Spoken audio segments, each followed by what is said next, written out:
told to come alone. Joe said if you vote for him, he'll abdicate his throne as the father of the crime bill, soul of Jim Crow. Proud to live and vote as a strong Herman clone. If he tried to kiss your daughter with a camera rolling, he'll try more than kissing her alone. Cozy up with Jill for a photo like a portrait of the Kissingers at home. You know I hate to kill the messenger, but if he's gotta go, we can FaceTime. Slit his throat while he stares into the phone. Like if you don't know, kitten, now you know. This is where austerity has gotten us. This is all that palpable excitement for a 20-year wait on forgiveness for your student loans. But a distraction's a distraction and it's time to see some action. So here's one last song for Joe, before I try to keep his name out of the lyrics in my phone. Try to shift the focus to our senators and everyone in Congress who is all too happy to be hidden while we're wasted to the bone. It is not food insecure, it's starvation, and it lurks in almost half the country's homes. So if you plan to lay down, hold your nose and vote for Joe, have the guts to admit that you chose to submit and that you decided lending your support to a pedophile must be a step towards hope. That a vote for a man that spent his whole life implementing laws that dehumanized people of color is a vote against fascism. When you know damn well he's just a kinder, dumber face on the same white nationalism. So baby, throw away your scruples with the memories of your activism. Watch your weak resistance usher in a fucking cataclysm. Elect a bigot war pig and say you're gonna push him into pacifism. That's some bootlicker Stockholm hostage liberal masochism. Bootlicker Stockholm hostage liberal masochism. Baby, that's some fucking bootlicker Stockholm hostage liberal masochism. God, that's some fucking bootlicker Stockholm hostage liberal masochism. That's some fucking...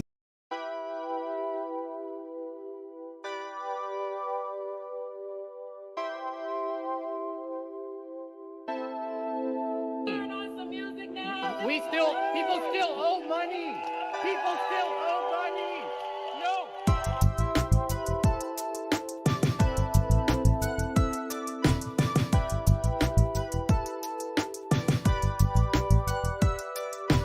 People still owe money.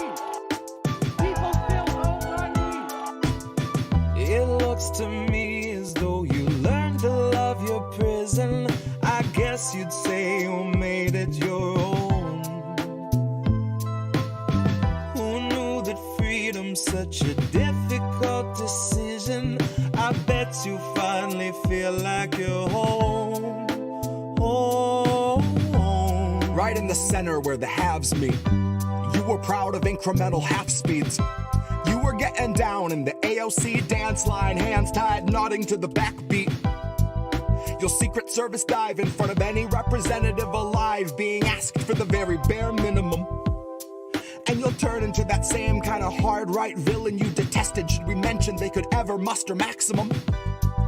Cause liberal denial's such a lofty ataraxia, where morals take a backseat, not up in the cab, but in hidden panels made by federal human traffickers. If you trust the autopilot, then you're just a sleeping passenger, passively accepting that it isn't us the bastards serve, making peace with all the evil walking on this rancid earth. Unity with those who bound your hands at birth. Glancing up at fascists on a bloody dais thinking they just need a push. Not a holy man, but I'm praying for a burning bush. Yeah, I know you'd love to look away, but love, you need to look. There are many massacres the country manufactured that will never make the books. Now here's your fucking hook. It looks to me as though you learned to love your prison. I guess you'd say you made it your own. Who knew that freedom's such a difficult decision? I bet you finally feel like you're home. Home. Home on the range of excuses. Justify some fracking, water down pollution, paint a fresh coat of bipartisan charm over backroom collusion. Your consent is being manufactured by illusions, marketing executives in federal seclusion, working day and night to keep you just the side of lucid, and 2 beat down for calling out abuses. So fuck all these progressives who can speak on revolution once they empty all your powder out and spit on all your fuses. I prefer to judge a leader not by quality of tweets, but the six-figure book deals she chooses. Donors he betrays, and donors that he'd gladly take a bullet before he refuses. Slogans he reuses, buzzwords he produces, then he spews like mucus. Well, two can play at that. So here's the inner dialogue of every time I snap, and it's fine-tuned to ruthless. And saying politics are useless. Just a bunch of loose lips tweeting cute shit, power suits, taxpayer booze trips. Bunker at the ready when the shoe flips. And there will be no news clips. There will just be... People still owe money. People still owe money. No. It looks to me as though you learned to love your prison. I guess you'd say you made it your own. Who knew that freedom's such a difficult decision? I bet you finally feel like you're home. Home.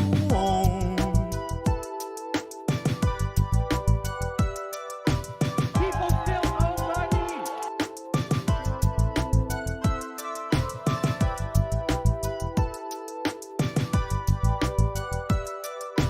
People still owe money.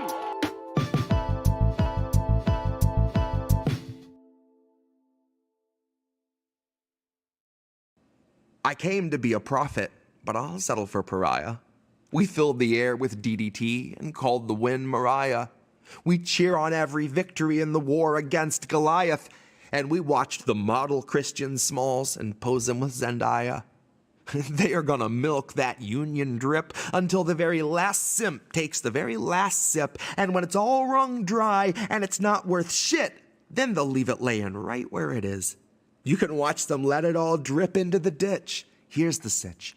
Biden will invoke the witch of January 6 as a quick fix. He'll tell you that she's here to fill your bellies with some twigs and sticks, rocks, berries, and a capital brick. Concurrently, he's finger-wagging all of the Republicans while sucking their proverbial dicks. He'll fluff them up a couple of concessions in the flick of a bick. He just needs lights and a camera and prompter, and someone to monitor the prompter who knows their shit. 'Cause Joe is gonna open the show with a few short words to be chanted by old white folks wearing old white cloaks who will march in a circle around some progressive political star who is purely a place to spit. But it's all good fun, and there's no harm done when the banks yell cut and they're calling it quits. It's all Flint water gone under the bridge, out of sight, out of mind, and dissolved in the mist. Joe will only need a flick of the wrist, and then the throat of your movement is slit. It'll sputter and gurgle and choke for a bit, bleed out in a viral clip. And as the last of its life force flows to the floor, he'll say, "That's my idea of a union drip." You see, the eyes are a glimpse of the soul, so it says a whole lot if they aren't exposed, and your message is branding you stamped on your clothes, and the media storm is wherever you go. Then you go meet Joe, and you laugh at his quips, and you shake his hand with a nice firm grip, and you cry good trouble through the loafers on your lips. Too true, that's a union drip. Who knew that the victory gift for your unionization's a DNC script? And it's nice and precise like a sniper who's trying to cripple us right where we live. The target they lead is your wallet. They seek to dismember your hands so you can't feed your family or pick up your kids. While they flatter themselves into orgasm, feigning respect for our unions, who wired our grids, who welded our ships, who died for our rights to not witness our children conscripted to 12-hour shifts in the mines from the time that they're 5, when they know damn well that the unions had thrived till they shattered their hips. Till they showed up and handed out Pinkerton slips. Now it's as simple as status and symbol and making the star of the movement so bright that the movement itself is eclipsed. Now our mouths grow dusty and dry on the promise of union drips that might trickle down out of a wealthy fist that is squeezing the heart of the working class hard as it can till it finally ruptures and splits, punctures a valve, and it laughs at the sound of the squish. The way that they laugh at the sight of us making a wage slave wish to a man on the cover of Vanity Fair saying, "Eat the rich." So this is for those who rely on commissions or toil for tips, watching their bosses drink bottles of profits while all you get offered are jugs of their piss. If you seek out the soul of the movement or proof that the movement exists, try looking in the eyes of Chris. And when you find that you can't, the answer is as simple as this. The movement is never one single face, and a drip is a leak to repair or replace. We will not eat the rich to suit expensive taste. We'll consume because survival's at stake. Good morning, Sunday morning.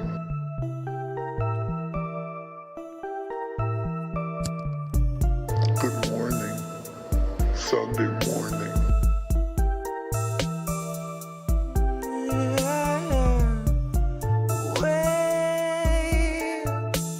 We're 40 Sunday mornings out from normal and the world is not the same. Said you waited for a warning, but the warning never came.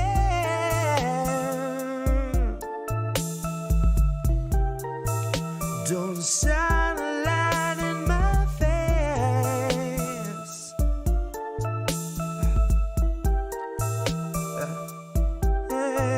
Nancy gonna cut you a check too late.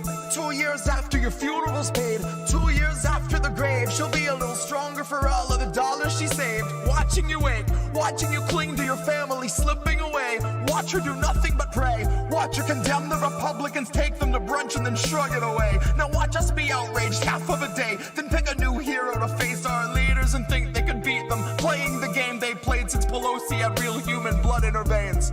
They're all one and the same, sold off stocks and they all maintain that the risk was benign and the virus was tame.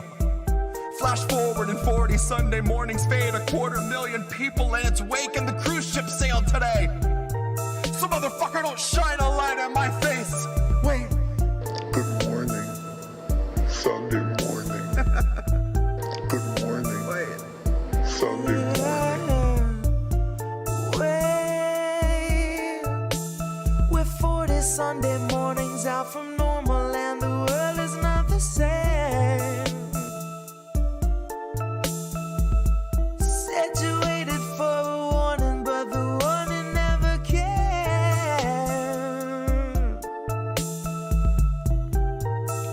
Don't shine a light in my face. Said you waited for a warning, but the warning never. No, Indy left. What is happening here? To check out IndependentLeft.news. The Indie News Network. Indie Left News. Oh, hey, Indie Left. IndependentLeft.news. Great work. Indie Left News. IndependentLeft.news. Independent Left News. Shout out to Independent Left News. Shout out. Oh, what's up, Independent Left? Indie Friend show. Thank you, IndependentLeft.news. The INN, Indy, you're wonderful. I think Indie was onto something. Independent News Network, Indy News. Yeah. What's up, Indy, over on Rockfin? Independent News Network, also known as INN. Indie Left News. I don't know if I would have made it through that 3 weeks without Indy, honestly. No, I was just going to ask Indy. A huge thank you and shout out to Indie Left. No, you know what we're doing? We're world building, Indie. Indie Left News. You were doing the INN recruiting. Indie News. Independent Left News. Shout out to Independent Left News. Check out Independent Left News. At Indie News. I see Indy's in the chat. Hi, Indy. Okay, great. Bye. Okay, great. Bye. Hi, everybody. Yes, that was you, Nikki. That definitely was Nikki Gamer. That was from Friends of Indie Left last summer. And hi to Reef. You know what? You might want to lower your camera a little bit, unless you want everyone to see your little punching baggy thing in the guitar, the guitar, because you're definitely framed a little high. There you go. Oh, that's much better. Hey, nice. All right. Hi, everybody. Hi, everybody. It's Sunday night. It's How Do We Miss That? And I'm Indy, as everybody can see over there. And I'm excited everybody's here, and I'm excited to be here. And we got a bunch of stories. It's been a hell of a week.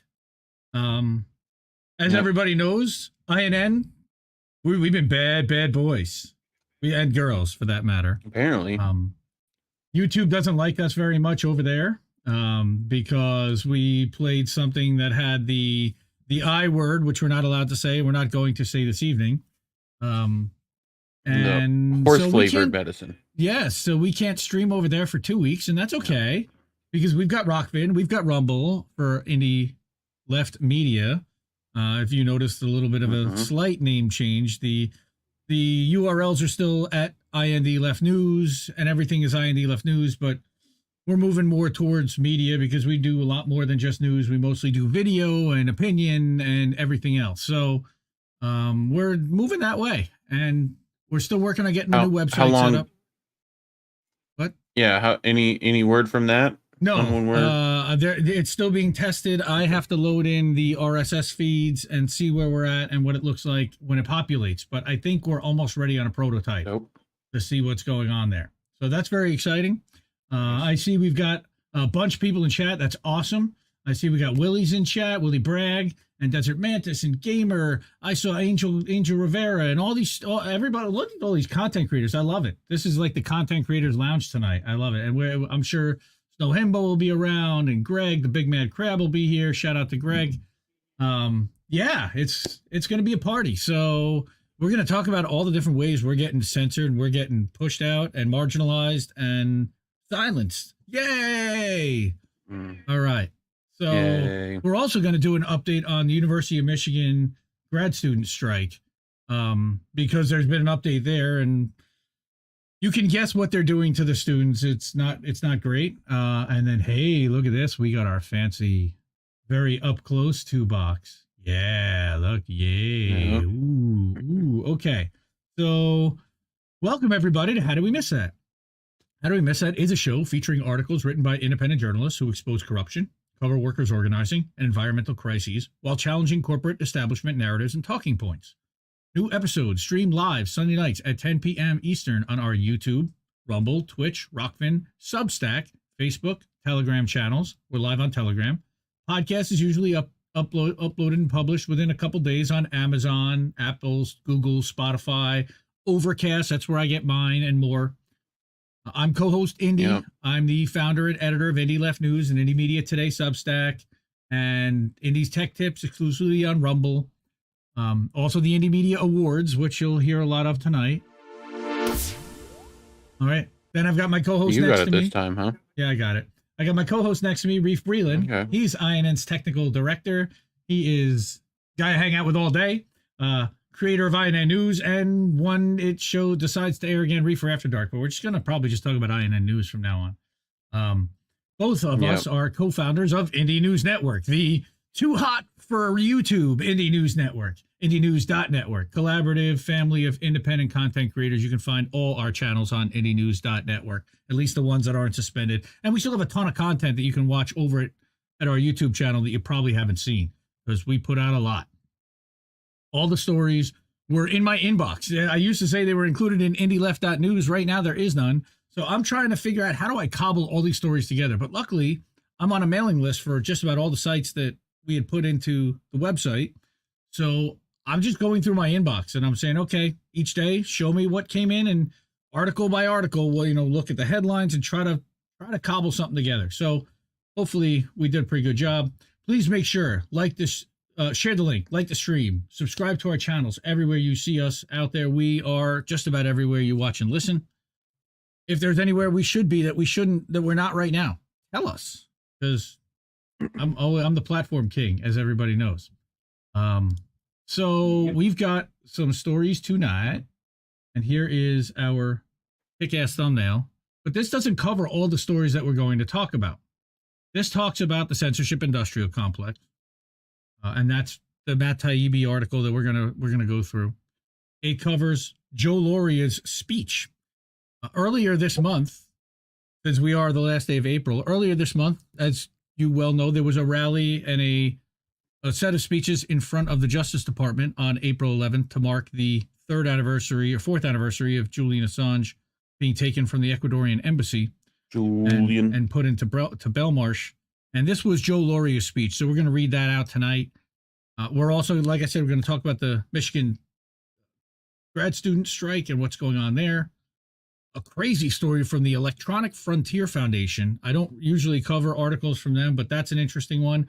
And there is a Substacker that, since we've been on Substack Notes, we've been exposed to a bunch more writers and personalities and people who are creating all kinds of stuff. And we're going to read an article from someone that published on Substack that I found that I really like what they had to say. So you all ready to go, my man? Yeah, I'm working on getting other cams set up, but yes. Okay, Bong Cam is in the works. Fred Edward, welcome. Yep. Nikki, Ian, nice to see you. Thank you for coming. Gamer, how are you? I love seeing you in every chat. I just finished getting boats together. Care Bear, we got tuned Colin for that. Radix Carter. The other half of INN News is in the house. We got a bunch of INN fam here. We got Laurie Spencer here. Hi, Laurie Spencer. Laurie Spencer, by the way, What's Maverick up, Laurie? Media also got Maverick Multimedia also got a content strike, and I believe they got their third, and their channel's permanently gone. So go follow Maverick Multimedia over on Rumble, and go follow Laurie Spencer's channel over on Rumble as well. Love Laurie Spencer, and she's doing some great work over there, as well as Rick over at Maverick Media up in Canada. I think Rick Walker is the guy who is the main host. So kick ass. Willie Bragg, good to see you, sir. Yeah, Laurie said they're in YouTube jail. Goji Razilla, I don't know who you are, but welcome and so glad to see you. Oz is in the house. Look at this. This is the family show. I love it. All right, so let's do this. All right, first story, Michigan grad students. So we covered this story last week, I believe, or 2 weeks ago, where they were fighting for, better pay and better working conditions. So the same writer that had guested 2 weeks ago, Ryan McCarty, wrote a follow-up article to say that this strike is continuing in the face of increasing retaliation. So what's going on? I love getting story updates like this.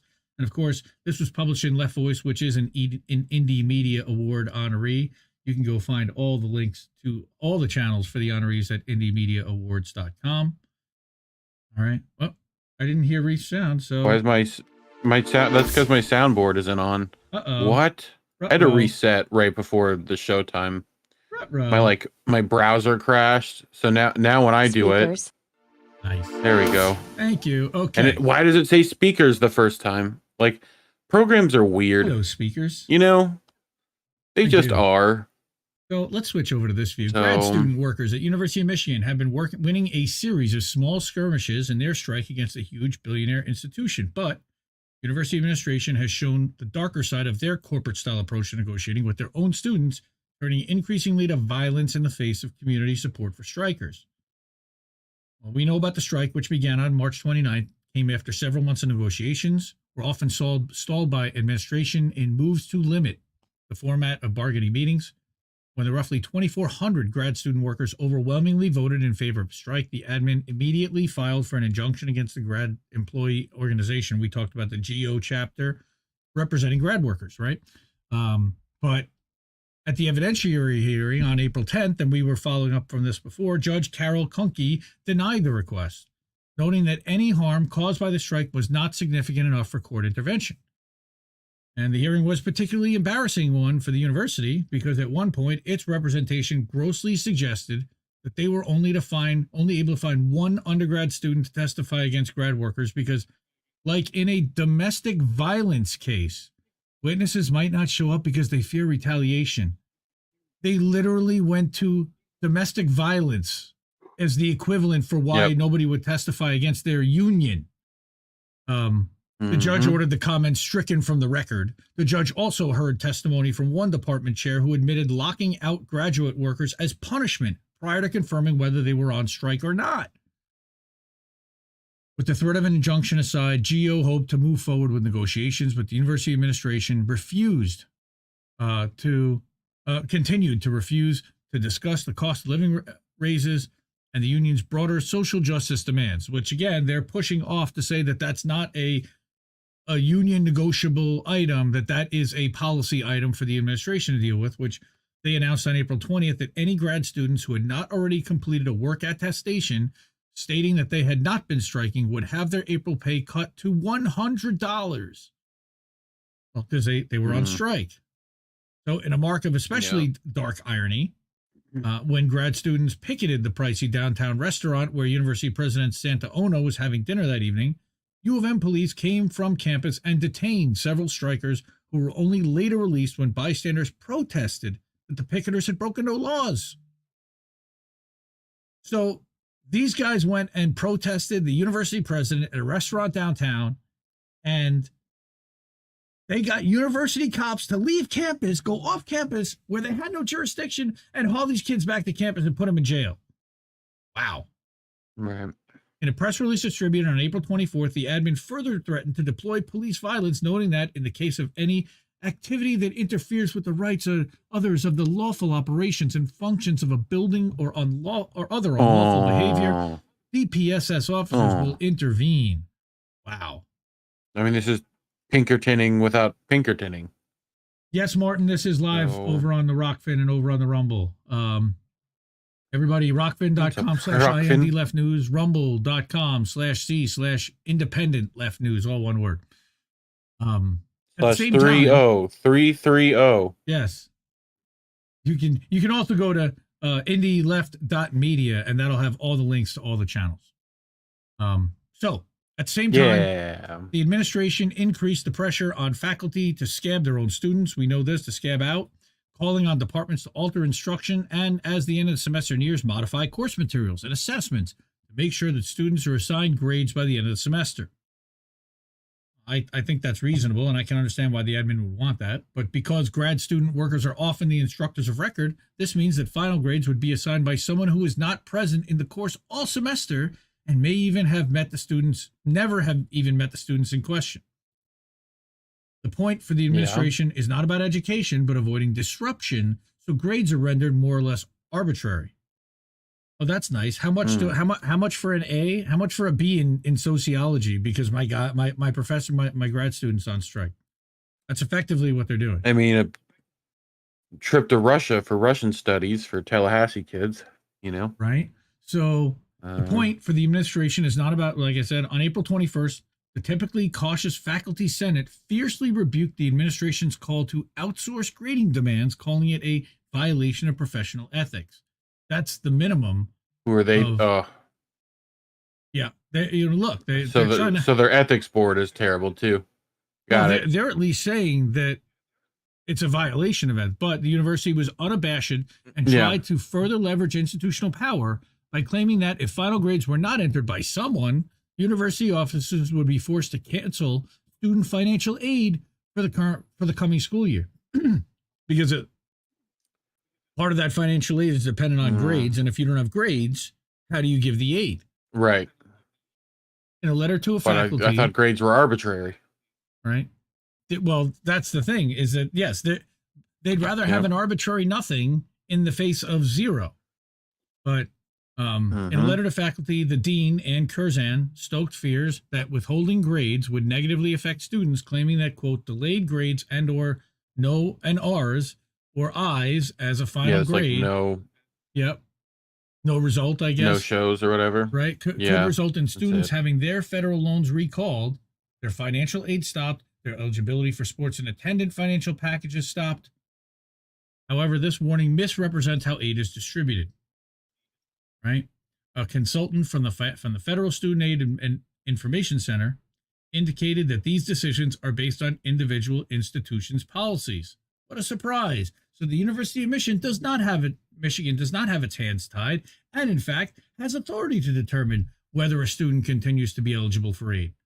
This fact is inadvertently underscored in a similarly threatening email to department chairs from Associate Dean Tim McKay, in which he warned that immediately after the semester ends, quote, the registrar's office will run a report to determine the academic standing of every student, and on May 4th, the Office of Financial Aid will determine whether each student is maintaining satisfactory academic process. So it's all in-house. And then they're turning around and blaming it on federal stuff.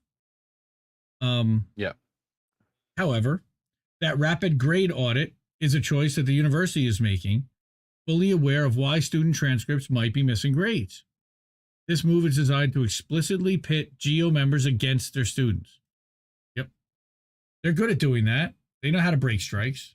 If aid to students is affected or any other academic eligibilities are disrupted, it will clearly be the university administration's order, part of their increasingly aggressive strike-breaking tactics.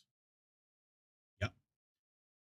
The authoritarian and anti-intellectual nature of the administration's attacks have shaken the campus, leading to increasing calls from workers in every corner of the university to organize a response. Good. Unfortunately, workers at the University of Michigan don't have a clear way to push back against the admin in a more coordinated way, like workers from across Rutgers campuses have recently. Rutgers, I was about to say. Yeah. So, graduate student instructors and lecturers are members of separate unions that bargain in alternating schedules, while most staff are all tenure-track faculty are not currently unionized. So, further complicating such divisions is the fact that graduate student research assistants are barred from unionizing as part of a series of laws designed to weaken labor. Of course they are. Of course. Yeah. We need to get that on the thing. But we need to get like Jimmy doing it or something, making fun of him. A kid. Right? A new bill introduced into the state Senate this month would lift these restrictions, leaving GEO the task of organizing research assistants across departments. That might be good. Such organizing tasks could be the first steps toward the creation of a coalition of grad students, postdoctoral researchers, lecturers, tenure-track faculty, and staff alongside other workers and community members. Now you're talking about building a real union. That work is certainly going to be challenging and slow, but grad students, workers, and their allies are laying the groundwork, increasing support among faculty members and making connections with construction locals who frequently respected the pickets since early April, slowing some of the university's large-scale profit development projects. That's cool. Solidarity. I like that. As the semester comes to an end, allies in Southeast Michigan and from broader circles will be even more necessary. Vocal support of grad student workers like this one, including pledges by faculty not to scab at the end of the semester, you're talking days away. Condemnation of the university's administration's tactics, donations to GEO's strike fund will all be necessary. Please support that strike fund. Again, go to Left Voice, find this article. I'll put it in the chat afterwards or in the description. It'll be in the doobly-doo, as Reef likes to call it. But University of Michigan seems determined to be the leaders and the best of the strike breakers, but they're facing an increasingly unified community, ready to act together and hold out and win, even in the face of such overwhelming financial and institutional powers. And I wish them all the luck and skill and support, solidarity. Yep. Well, and this is in turn with, I think it's May 11th, me and Colin talked about, that student debt is, you're going to have to pay it back. Like, that's coming back. Yeah. May 11th, because the COVID emergency is over. Emergency, yes. They are stopping. They're resuming the payments of student loans for college, I guess. I don't know if there were student loans for anything else, but yeah, anything that was paused because of COVID is now no longer there. Yeah. So cool. Hi, everybody. Cool. Now I get to check chat. Phil from finance. Good to see you here. Arbitrary grade seems to defeat the point of college. Yeah, kind of. Like, what did I spend all this money to? And what they're going to do is they'll go C, and then the guy will complain and be like, I needed an A for my this and for my whatever. And you'll have people fighting and then having to make some kind of case that they did the work and prove that they got, that they actually got the grades that they got or earned the grades that they got and somehow justify why they should be getting them. That's what I see. Old man Barker. Yeah, we got Barker here. We got the Desert Mantis. I got Reef. I'm sorry, you're only allowed to do the Arsenio Hall bark? No, not true. Wow, we got a lively chat. I love it. I can't keep up. All right, so yes, we got people over on Rockfin, Martin, Scorsese. I love it. That's got to be Fred Edward or somebody funny. I'm in Rockfin right now. It's a lonely place. Come on, somebody go keep him company. Rockfin.com/IND Left News. We are monetized over there. We're not over at YouTube. Screw you, YouTube, for your 4,000 watch hours. We're about 3,000, and that's just not good enough for you guys, I guess. We're also over on Rumble, rumble.com/c/independent left news. It's really interesting, but what we've been doing is running the clips in a loop all morning long over on Rumble, and they're getting quite a few views. And we appreciate the people over on Rumble, and to everyone who's watching over on Rumble, hi Rumble. I'm guessing that this is going to get cut out and wouldn't be clipped because this is in between segments. So we're going to start we're going to start a clip soon when I flip over to the new view. All right. Notes to the editor.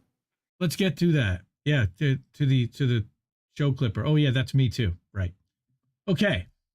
Censorship-Industrial complex. What is that? Well, I think we all are pretty familiar with it. Shout out to, again, Big Mad Crab Greg for the thumbnail and for the cool little censorship logo here. But this is over at Racket News. Go support Matt Taibbi, Orf, and the whole crew over there. I don't know if Lee Fang is going to end up joining them. It seems like they're aligning pretty well. Matt and Lee are getting along. He left the other place. He did leave the Intercept. And it seems like TK News, Racket, TK, what used to be, now it's Racket News, is becoming a home for mainstream journalists that are now independent and need a place to publish and a platform. But Matt Andrew Zigman, if you're listening, there's an opening for Raccoon News. You go with that. I'm just saying. Matt decided, though, to do this whole thing with, and this has to do with the Twitter files. Censorship-Industrial complex is a thing that came out of the Twitter files. So let's get into. So this happened the other day. Matt dropped this. Oh, I didn't put what date. It was April 25th. So that was 5 days ago on Tuesday. Today you'll find 2 new Twitter files threads out, number 20 and 21. One of them by longtime Racket contributor Matt Orfala, and I got that from watching him. Orfalia. Orfalia. Yeah, we Orfalia. Orfalia. And another by Andrew Lowenthal, who worked for 18 years defending digital rights at Engage Media in Australia and watched activists in his space slowly be absorbed by what we're now calling, quote, the censorship-industrial complex. 2 new threads collectively show the wide political range of revolutions in the Twitter files material, which have been slandered absurdly as a partisan exercise. Lowenthal, who in his Insider's Guide to Anti-Disinformation describes himself as a progressive-minded Australian, printed a series of exchanges between journalists who attended a summer quote-unquote tabletop exercise at the Aspen Institute about a hack and leak operation involving Burisma and Hunter Biden weeks before the actual event. Wonder how that happened. When the actual scandal broke not long after, the existence of that tabletop exercise clearly became newsworthy, but none of the journalists present, who included David Sanger of the New York Times and current Rolling Stone editor Noah Shachtman, said a word. Perhaps, as was common with anti-disinformation conferences, the event was off the record. We asked, and none of the reporters commented. It doesn't matter. Lowenthal showed how another, quote, anti-disinformation conference, unquote, featured the headline speaker Anthony Blinken. Yep, that's anti-disinformation. Yes, because he's putting out disinformation, so everything he says is bullshit. He's currently suspected of having triggered the infamous letter signed by 50 intelligence officers saying that the Hunter Biden laptop had the classic earmarks of a Russian information operation. All right, as Lowenthal writes, quote, see how it works? The people accusing others of disinformation run the biggest disinformation campaigns themselves. This is straight Iraq War stuff. It's like we create a story, we leak it to an outlet, we then refer to them and say, look, they printed this story, must be true. On the flip side, Orf found a document showing that both WikiLeaks' account and that of Dr. Jill Stein were algorithmically added by Twitter to a list given by the creepy name is_Russian. This was one of 2 buckets of Russians Twitter was collecting. One called a priori Russians, usually accounts identified as Russian by third-party researchers like Hamilton 68. Such as Hamilton 69. Yep. The other, inferred Russians, which are accounts that had strong, medium, or weak signals of Russianness involving language, the type of email account, location of IP, tweet time, etc. Even Twitter's own analysts noted that any system that captured Jill Stein as Russian spoke to the overly broad nature of is_Russian. This was just such a signals or marker-based methodology that Twitter and other researchers used to identify Russians on the internet, a methodology Twitter internally called one of educated guesses, Russia, Russia, Russia, concealing a company's secret about identifying accounts linked to Russia's IRA. We have no realistic way of knowing this on a Twitter-centric basis. Might have been important for them to tell us that at some point. Nah, they'd rather keep that in-house. So as Jill Stein noted when Matt spoke to her yesterday, the day before, these unseen algorithmic tweaks to the political landscape have the effect of decreasing the visibility of political independence during a time of record hunger for political alternatives, quote unquote. And she's right. Stein noted a Gallup poll had just showed identification with the Democratic and Republican parties is at an all-time low, and said such digital meddling is, quote, an outrageous excuse for political repression and, quote, more that Joe McCarthy would be proud of, unquote. Yeah, can't disagree. I can't disagree with anything she's saying here. Shout out Jill Stein. You could. You won't. Right. Because there's not much to. When Stella Assange, or Stella Morris, was told about the is_Russian list, she first speculated that any algorithm that diverted users based on location might produce false positives if the account users used, say, a Tor browser, which could randomly result in an RU exit node. Since Tor is an essential tool for civil liberties and privacy communities, you could have people being tossed in a Russian bucket for the crime of trying to evade surveillance, which is why, by the way, the Restrict Act is trying to get rid of VPNs, exactly for this reason. Yes. Yep. It's unfucking real. Makes me so angry. In another part of his thread, Orfale, or for you, or Matt, notes that a Clemson University researcher hailed as a troll hunter, quote unquote, in the press and used as a source by major media outlets, speculated that an account used by @the Warlord was sharing a hashtag Bloomberg is racist, because the account was tweeting at odd hours. So it had to be Russian, right? At odd hours, huh? That's the expert opinion. Orf just called them, who laughed and said, I'm a nurse at a hospital in Indiana, and in 2020, I worked the night shift. So literally posting at 3 in the morning regularly got you flagged for being a Russian. That means that Reef and I are both on a list because we're up late every night. Oh, yeah. Yeah. So whether it's suppression of a news story conservatives care about, like Hunter Biden laptop tail, or de-amplification of a left-leaning Green Party candidate like Jill Stein, the Twitter files consistently hit at the same theme, but it's not partisan. It's really summed up by something Stella said, the difference between WikiLeaks and the anti-disinformation facsimile Bellingcat. Quote, WikiLeaks coined intelligence agency of the people. Bellingcat went with for the people. Yeah, for the people and the government that represents them, not trying to expose the corruption and wrongdoing within those governments.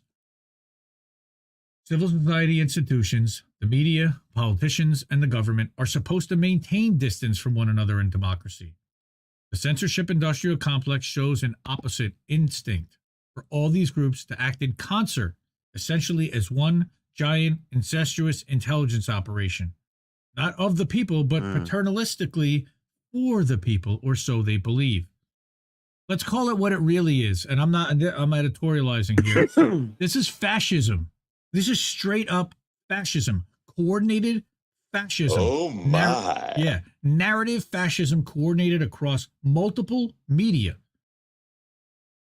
Collusion. Yep. Journalists attend conferences where news happens and do not report it. Breaking ranks with neither with conference organizers nor with each other. Now there's a secret society. The Trump era has birthed a new brand of paranoid politics where once liberalizing institutions like the press and NGOs are encouraged to absorb into a larger whole, creating a single political cartel to protect against the contagion of mass movements. Somebody else referred to it on Twitter as the syndicate. As Lowenthal notes, this explains why so many anti-disinformation campaigns describe language as a kind of disease, e.g. infodemic, information pollution, and information disorder. Well, surrounded by the... How dare you! Yes, thank you, Greta. So surrounded by the disease of dangerous political ideas, checks and balances that are being discarded in favor of a new belief in banding together. And of course, fuck you, Guardian's Luke Harding. Unity, but not with these clowns. I don't want unity with Eoin Higgins and with Luke Harding and with David Lee and these idiots from the Guardian, these paid stooges, Ryan Grimm. Yeah, thank you. Guardian's Luke Harding laid this idea out a few years ago in a gushing review of a book about Bellingcat by its founder, douchebag jerk-off Elliot Higgins. Yes, I said douchebag jerk-off Elliot Higgins. Quote. One more time. Douchebag jerk-off Elliot Higgins. And a Tony Soprano. Do we get a fourth? Nope. I got a third. Can I get a fourth? Can I get a third? Higgins third and a thinks half. Traditional news outlets, they need to establish their own open source investigation teams or miss out. And he's right. Several have done so. The New York Times has recruited ex-Bellingcat staff, which explains why they're such simps for the intel community. Higgins, of course, approves of this. FBI, open up! Yeah, fuck you. In his view, the rivalry between media titles is a thing of the past. The future is collaboration, the hunt for evidence, a shared endeavor, the truth out there if we wish to discover it. That sounds nice, kumbaya. The ICIJ is also part of that syndicate in my mind. Like, they're complete fucking feds. You know, it's just really interesting that they report on corruption and wrongdoing from every other country in the world except the one that they originated in here. And they've got like people from every coast investigating shit, but somehow they never find anything about any Americans doing stuff. Amazing. No. Luke Harding, piece of shit, made this sound cheery, but the rivalry of media titles is the primary, if not only, regulatory mechanism for keeping the press honest.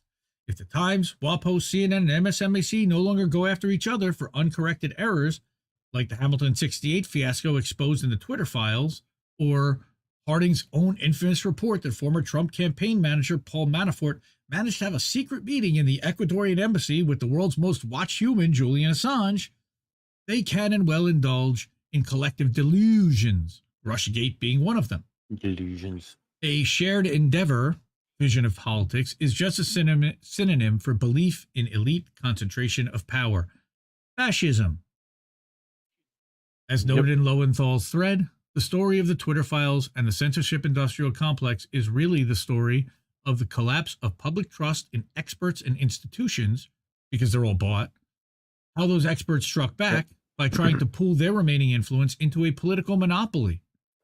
The losers in any advancement of this story would include anyone outside the monopoly, and they can either be on the right or the left.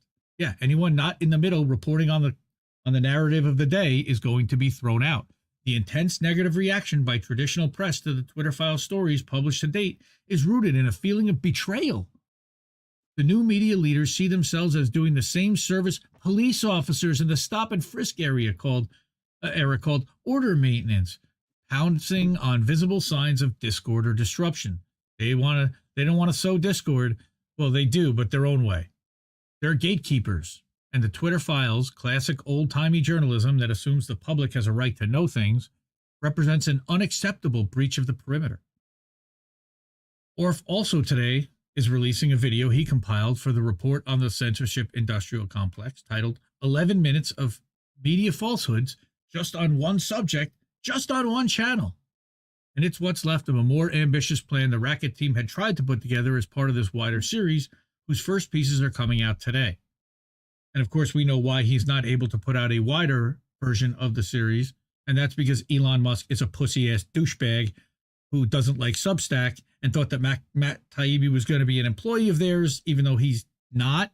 And he doesn't like the fact that Matt has a Substack and didn't want to publish it Twitter, and therefore Matt doesn't get access to the Twitter files going for... Elon's a crybaby and a pussy and a sim for intel. Yes, thank you. Thank you for that. Thanks, Bora. Just on one subject, just on one channel. You're welcome. It's an better. Great success. My wife. Great success. My wife. She's upstairs. Oh, very nice. Very nice. But the Twitter files, unfortunately. Very nice. Yes, Andrew and Matt's material is coming out first, but in the next weeks, you'll be reading from a series of contributors in this report on the censorship-industrial complex, each looking at this subject from different angles. So we're going to have more Twitter files drops in the next couple of weeks, whether Elon likes it or not, because they gave these guys the material. So Matt said, I'm going to keep publishing this shit as long as I can and until I can run out of material to publish. So the project started with a question, who's on this list? So he prints this, and there's a longer table in the article. Yeah, there's the video. Are you gonna roll the beautiful bean footage? I'm not gonna show the video. Ah, you can go to Orr's channel. It's 11 minutes long. It's freaking long as shit, but it's so good. Yeah, and it just shows, and it shows a coordinated effort across the entire MSNBC network to spin this Russiagate narrative and use certain names and buzzwords and keywords and stoke that fear super hot. But what Matt's saying is that you were looking there on the previous slide there of a page 7 of a report by the State Department Inspector General from August 2020 featuring the forgettable title, Audit of Global Engagement Center Federal Assistance Award Management and Monitoring. Right, that means nothing. So on the first page, the state IG explained that it was auditing a new agency, the Global Engagement Center, which was housed in the State Department and dedicated to the fight against foreign, state, and non-state propaganda and disinformation. I think we found where NAFO sits. This is it. Yep. All right. The IG added some history and this was in 2020, right? But in March 2016, Obama signed Executive Order 13721. Yeah, thanks, Obama. All right, which required the Secretary of State to establish the GEC. The National Defense Authorization Act for financial year 2017 then mandated that GEC lead, synchronize, and coordinate efforts of the federal government to recognize, understand, expose, and counter foreign state and non-state propaganda and disinformation efforts aimed at undermining the United States national security interests. Wow, that sounds like it was a law specifically written against WikiLeaks. That's what that reads to me. Yep. The report went on to say that in fiscal year 2018, this new anti-disinformation wing of the State Department received $98.7 million, including approximately almost $80 million in congressionally approved appropriated funds and $20 million transferred from DOD. So now you've got the Defense Department and the military involved as well.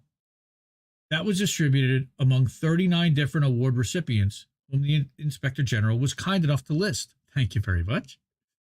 Only they redacted all but 3 names, none of which have what one would describe as a vibrant online presence today. ARC Advisors, the Democracy Council of California, and the CNA Corporation. He says, I first read this report in mid-January, roughly 3 months into the Twitter Files project, and at the time I was trying to learn more about Hamilton 68. So, again, there's this massive ocean of data that you have access to, and nobody gives you a guide. Nobody tells you where to look. Nobody tells you what to look for. You just have to start digging and probing and searching and going down rabbit holes and seeing where it takes you. So he starts learning more about Hamilton 68, purporting to track a list of accounts linked to, quote, Russian influence activities. We've talked about this before. Internal Twitter emails showed that executives reverse engineered the Hamilton list and found it to be a fraud, mostly tracking not Russians, but ordinary people here at home. I think we've definitely covered that. So multiple sources told him to look for Hamilton ties to the GEC. Among those who claimed to help design the site included a writer named J.M. Berger, who told me that he'd been on the GEC payroll until about a month before the list's launch, though he vigorously denied doing work on Hamilton for GEC. Hamilton's public spokesman, Clint Watts, who's a former FBI counterterrorism agent, he worked at GEC's predecessor agency, the CSCC, which is the Center for Strategic Counterterrorism Communications. Not like it matters. The first head of the GEC, though, former Time editor Rick Stengel, lauded the Hamilton 68 project in odd language, saying that if only we'd had that during the election. What would they have done differently? They they would have had more people probably taken out that were questioning and that were calling Joe a racist rapist, which Well. So again, Richard Stengel touted on Morning Joe today, if only we'd had it during the election. And this was in 2017. So he was talking about 2016 having people booted out then. Trying to answer these questions about a relatively small amount of money and 39 names, I soon realized that the anti-disinformation world was awash with cash from a range of public and private sources. We weren't dealing with dozens of organizations, but at least hundreds, many engaged in language policing at scale. By early February, seeing that keeping track of which group did what was clearly too much work for one person to even begin to take on, and he put out an APB for help, mainly in trying to answer one question: how big is this new speech bureaucracy? And I remember him putting that out, and I think Crab actually volunteered to do some stuff. A couple of us raised our hands and were like, "You want any help looking at anything?" We're definitely down to take a look at that.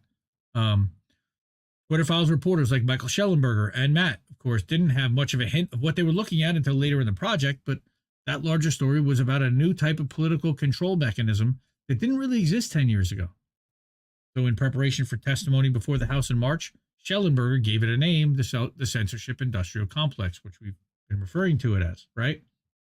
So the allusion was an unpleasantly perfect fit, because America was introduced to the original military-industrial complex on January 17th, 1961. Right, which is in the farewell address of Eisenhower. The former commander of Allied forces in Europe in World War II warned of something new in the American experience: an interlocking network of financiers, extra-governmental organizations, and official bureaucracies who were organized around the permanent arms production and who collectively wielded more power than kings, presidents, and other such titular authorities. Tell me how that's any different today. It's not. It's only grown. Same. It's actually absorbed the intel community on top of it. Ike forced Americans for the first time to think of power as suffuse, insuperable, and geographically indistinct, less like a king's scepter than electricity running through a brain. In the context of the military-industrial complex, the Oval Office from which Eisenhower delivered his famous farewell was just a room. Eisenhower himself just a recoiling pile of bones and fluid, following a final stage direction. And he plays the thing. I'm not going to play the video. Everybody, I think a lot of people have seen this macabre video. It is. But the censorship-industrial complex is much the same. Schellenberger coined the term while working with me on a Twitter Files project that began with a parallel mystery story. Who had the power to muzzle a president? We didn't understand at the time, but the third, fourth, and fifth installments of the Twitter Files. I mean, they're dominatrix, but they don't talk about them. Well, that's that's putting the ball with the thing. Like I'm thinking Pulp Fiction and Ving Rhames. Right. Yeah, a little bit of pup play. Right. The 3 days of infighting at Twitter between the Capitol riots on January 6th and their decision to remove Donald Trump on January 8th served as an introduction for all of us to the major components of a vast new public-private speech bureaucracy, one that appeared to have been founded in the United States but was clearly global in scope. It also, and I've got to point this out, stop right here, this is still a limited hangout because this is still what was only vetted and allowed by Twitter's legal team. Don't forget this. People forget, and they act like this was all we saw. No, this is all they let us see, and it's still fucking terrible. The material you'll be reading in the next week or so is designed to accomplish two things. The first task we settled on was to create, through interactive lists and other features, a quantitative map of the world that Schellenberger described in his written testimony, a censorship-industrial complex. That does what? Combines established methods of psychological manipulation with highly sophisticated tools from computer science, including AI. The complex's leaders are driven by the fear that the internet and social media platforms empower populist, alternative, and fringe personalities and views which they regard as destabilizing. Fringe. They're going to turn the frogs gay. But that's also us. That's frogs also gay. Jimmy Dore. That's also Revolutionary Blackout Network. That's also Jimmy Dore. Yes. Jimmy RBN. The Illuminati. The New World Order. The Young Turks. They're lizard people. Who were lumped in somehow with us still by Alex Jones. But in the pursuit of this first goal, Organized loosely around a thing we've been calling the list, Racket welcomed people like Alan Lowenthal, like Lowenthal and Genevieve Campbell, who was formerly of the Berkman Klein Center at Harvard. So with their experience in the anti-disinformation space, Andrew and Genevieve have helped a team of journalists and researchers put together what we hope will be an accessible starter kit for everyday readers hoping to acquaint themselves with the biggest organizational names in the CIC. And that's the censorship-industrial complex. Right? So yes. The second goal had reporters like Aaron Mate, the Pulitzer Prize-winning Susan Schmidt. Aaron Mate. The Hunt for Tom Clancy writer Matt Farwell, who's a co-worker of his late colleague Michael Hastings.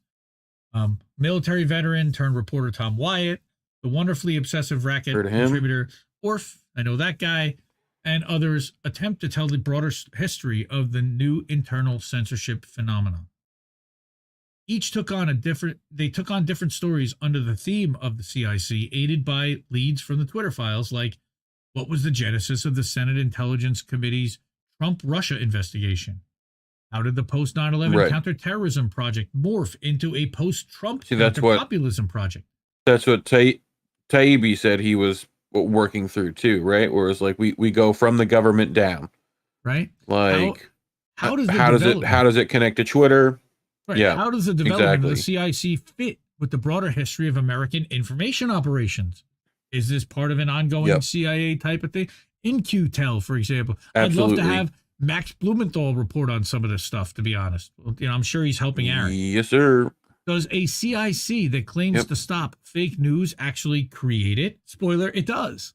And if so, how many media stories need retracting, or at least an editor's note, in the face of information found in the Twitter files? Lastly, can the CIC target individuals? Yes, they can. And if so, what would one particularly devastating test case look like? Or read, these stories will be coming out in the next weeks. I can't wait to see which account they're gonna showcase as being persecuted by Twitter. And first, probably suggested by the government, that they take a look at this. Twitter looks at it, puts it on a list, starts filtering it. The account starts whining about it, complaining about it, noticing what's happening, and nothing gets fixed. All the contributors to this report are independent. Oh, thank you, Matt. I love you, Matt. Many are not formally trained journalists, and some, like the tireless techno_bog, represent a new kind of citizen journalism it seemed important to recognize. A major subtext of the CIC story is that ordinary people are going to have to build their own media and oversight institutions to represent them, as virtually the entire landscape of traditional institutional checks on power seem to have been compromised. All of corporate media is owned, bought, and paid for. That's what Matt just said right there. All of it. All, you say? You sure not like all? Right down to Breaking Points, the Young Turks, and their whole satellite and network. Damn. Mm-hmm. Damn. The Intercept, like too. All of them? Damn. If the military-industrial complex was propped up by an iron triangle of donors, Congress, and quasi-private interest groups, the CIC is more like a four-legged animal. Government, civil society organizations, tech companies, and a shocking fourth partner, news media. Stanford's Election Integrity Project, a supposedly independent group that director Alex Stamos said was created in 2020 to fill the gap of what government couldn't do by itself, did us the favor of creating a graphic representation of these four major stakeholders. And here it is. You've got government, civil society, the platforms, that's the tech companies, and then the media. And then the EIP website, which then is supposed to be the filter for all of this. The EIP wants to be the nanny state. All right, so they're pushing all this data from media, from civil society, and from government into the intake queue, along with proactive detection. That sounds fucking frightening as shit. Into a tier 1. Can someone redo this in crayon? Like maybe. On a restaurant sheet? Intake team. Yeah, that'd be so funny. I can understand it. Crab.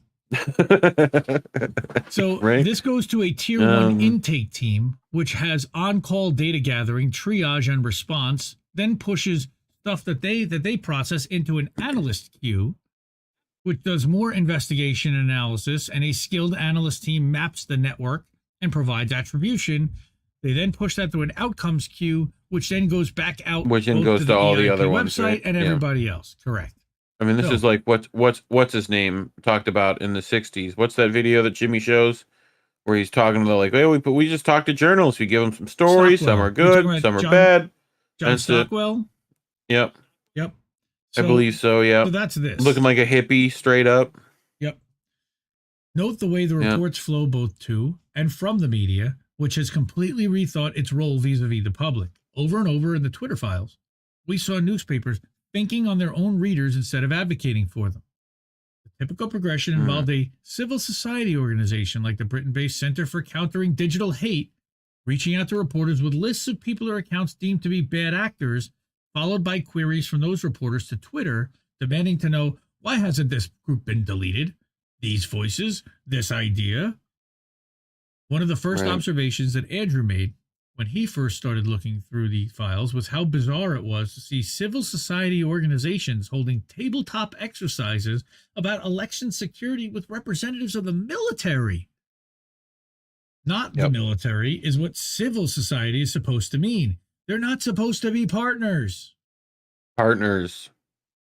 Democracy relies on the dynamic tension between liberalizing institutions like the press, NGOs, and the media, but the CIC seeks to unite these groups and homogenize information flow. This is not only morally wrong, but ridiculous. There's no way to keep a cap on 8 billion voices forever. Enter James O'Keefe. The people you'll be reading about in this series want to try, however. How? Raw numbers, money, the sheer application of political will and computing power.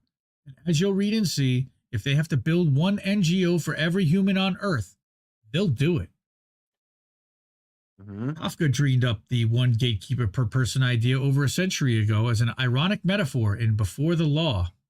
But the modern United States is moving in that direction as a political reality. Like we're all the Truman Show. It's the ultimate convergence of the huge scale waste approach to governance as perfected across generations of forever thing at the end of wars. Batman. Right, and exactly, and Pentagon spending, and the authoritarian thinking that flowered all over in responses like episodes like 9/11, Brexit, and the election of Donald Trump. I mean, the concept is too much democracy and freedom leads to mischief, and since the desire for these things can't be stamped out all at once, but instead must be squashed in every person all and over endlessly, the job requires a massive investment and a gigantic bureaucracy to match. How gigantic? Well, read on, starting with today's threads and Matt's mind-boggling video. And stay tuned to this space for more. As somebody we don't like says, watch this space. Actually, I realize that the whispering doesn't go, watch this space. Otherwise, it doesn't come out on the video. So, as our friend Misty always likes to say, fucked. Yeah, we're fucked. They control the narrative. They control the gateways. They control all the levers of power. They control the visibility filters. This segment wants me to watch Reds. That's great. Yeah, that was a really good article by Matt. And then read the Lowenthal article also. I was going to go through them, but that would be like another half hour, 40 minutes between Orf's article. And he did write a good article on top of the video that he produced that's almost 12 minutes long of MSNBC just repeating talking points nonstop. By the way, we got some nice merch at independentleft.shop. Pick up some merch. Lucy put up a picture this week of her wearing one of the INN tank tops. That's actually at INNmerch.com. You can go to INNmerch.com. You can get to our shop and you can get to the INN shop as well as the Big Mad Crab shop. He's got some merch over there. Hook Big Mad Crab up. Big Mad Crab up. By the way, he did a great video Shut today. up and take my money. Yeah. If you check out, if you go to @BigBadCrab on Twitter, he put together a video making fun of those two DNC paid operative kids, Harry the TikTokers. Sisson. Yes, Harry Sisson. Yep. Yeah. That's it. Sisson. Yep. That's it. Yep. All right. So yeah, this is great. I love seeing everyone in chat. Rumble, your fake news. Tonight, your fake views and your fake news, and nobody's chatting. Fake news. I love you, Rumble, but somebody come over here and say hi over at Rumble. Otherwise, I just have to tell Siraj that what's going on with you guys. Yeah, I mean, we're getting thousands of views, over 1,000 views per video over on INN. I don't see anybody over there. Anyway. No. Your fake views, Rumble. Your fake views. All right. What else is happening here? Yes, Wesley was in Expendables 3. Yeah, Taibbi, my sweet summer child. He's been good. I never got into Fish. I did get into Fish. I saw them New Year's Eve, 95, 96 at Madison Square Garden. They were outstanding. Divided Sky Live was incredible. Kameshwari Kate, welcome. RBN is the New World Order. I don't necessarily, I love them, but I don't agree with you. The New World Order. INN is the New World Order. The New World Order. INN. We're lizard people. All of them lizard people. Bohemian Gay Grove. lizard people. Bohemian Grove. Craig Morea. Hey, Craig, what's going on? Oh, look at this. We got all the family in the house. I love it. I love it. I love it. Cool. So we got, this is a crazy, crazy story. Does the DEA need to know? What? Wait. What? What? We need to get that sound bit on camera too. So was it a high, what is it, a high C you hit? I did. Like. All right. So this was from Mario Trujillo. It doesn't even, you just peek the, you just like, yes, I you do. just peek the thing. Nobody hears it because it peaks. Yeah, but you set that sensitivity thing, so it doesn't hear me when I peek. I know. Yeah. Your messaging service should not be a DEA informant. Everybody that uses DMs on Twitter, that uses messaging on YouTube, uses Facebook Messenger or Instagram, I have no idea why you would, but even Reddit and Snapchat, here's what's going on. Now, I found this originally article in ScheerPost. Go to ScheerPost.com. Outstanding website, Indie Media Award honoree. And they link to the Electronic Frontier Foundation, which does great work. I believe they're also a nonprofit, but they also, I think, are hooked up to one of these NGOs, and they can be a little narrative managey. This one was pretty interesting. A new U.S. Senate bill would require private messaging services, social media companies, and even cloud providers to report their users to the DEA if they find out about certain illegal drug sales. This would lead to inaccurate reports and turn messaging services into government informants. Yay! The bill, which is named the Cooper-Davis Act, is likely to result in a host of inaccurate reports and in companies sweeping up innocent conversations, including discussions about past drug use or treatment. While explicitly not required, it may also give internet companies incentive to conduct dragnet searches of private messages to find protected speech that is merely indicative of illegal behavior. Not even actually admitting it, but just indicative. Most troubling, however, is that this bill is a template for legislators to try to force internet companies to report their users to law enforcement for other unfavorable conduct or speech, like anti-U.S. military propaganda, for example. This bill aims to cut down on the illegal sales of fentanyl, methamphetamine, and counterfeit narcotics. Understood. But what would prevent the next bill from targeting marijuana or the sale and purchase of abortion pills, or if a new administration deemed those drugs unsafe or illegal for purely political reasons, like the Republicans would likely do in 2024. As we've argued many times before, once the framework exists, it could easily be expanded. This is what broke me, is that the bill requires reporting to the DEA. The law targets the unlawful sale or distribution of fentanyl, meth, and the unlawful sale, distribution, or manufacture of a counterfeit controlled substance. Under the law, providers are required to report to the DEA when they gain actual knowledge or of facts about these drug sales, or when a user makes a reasonably believable report about those sales.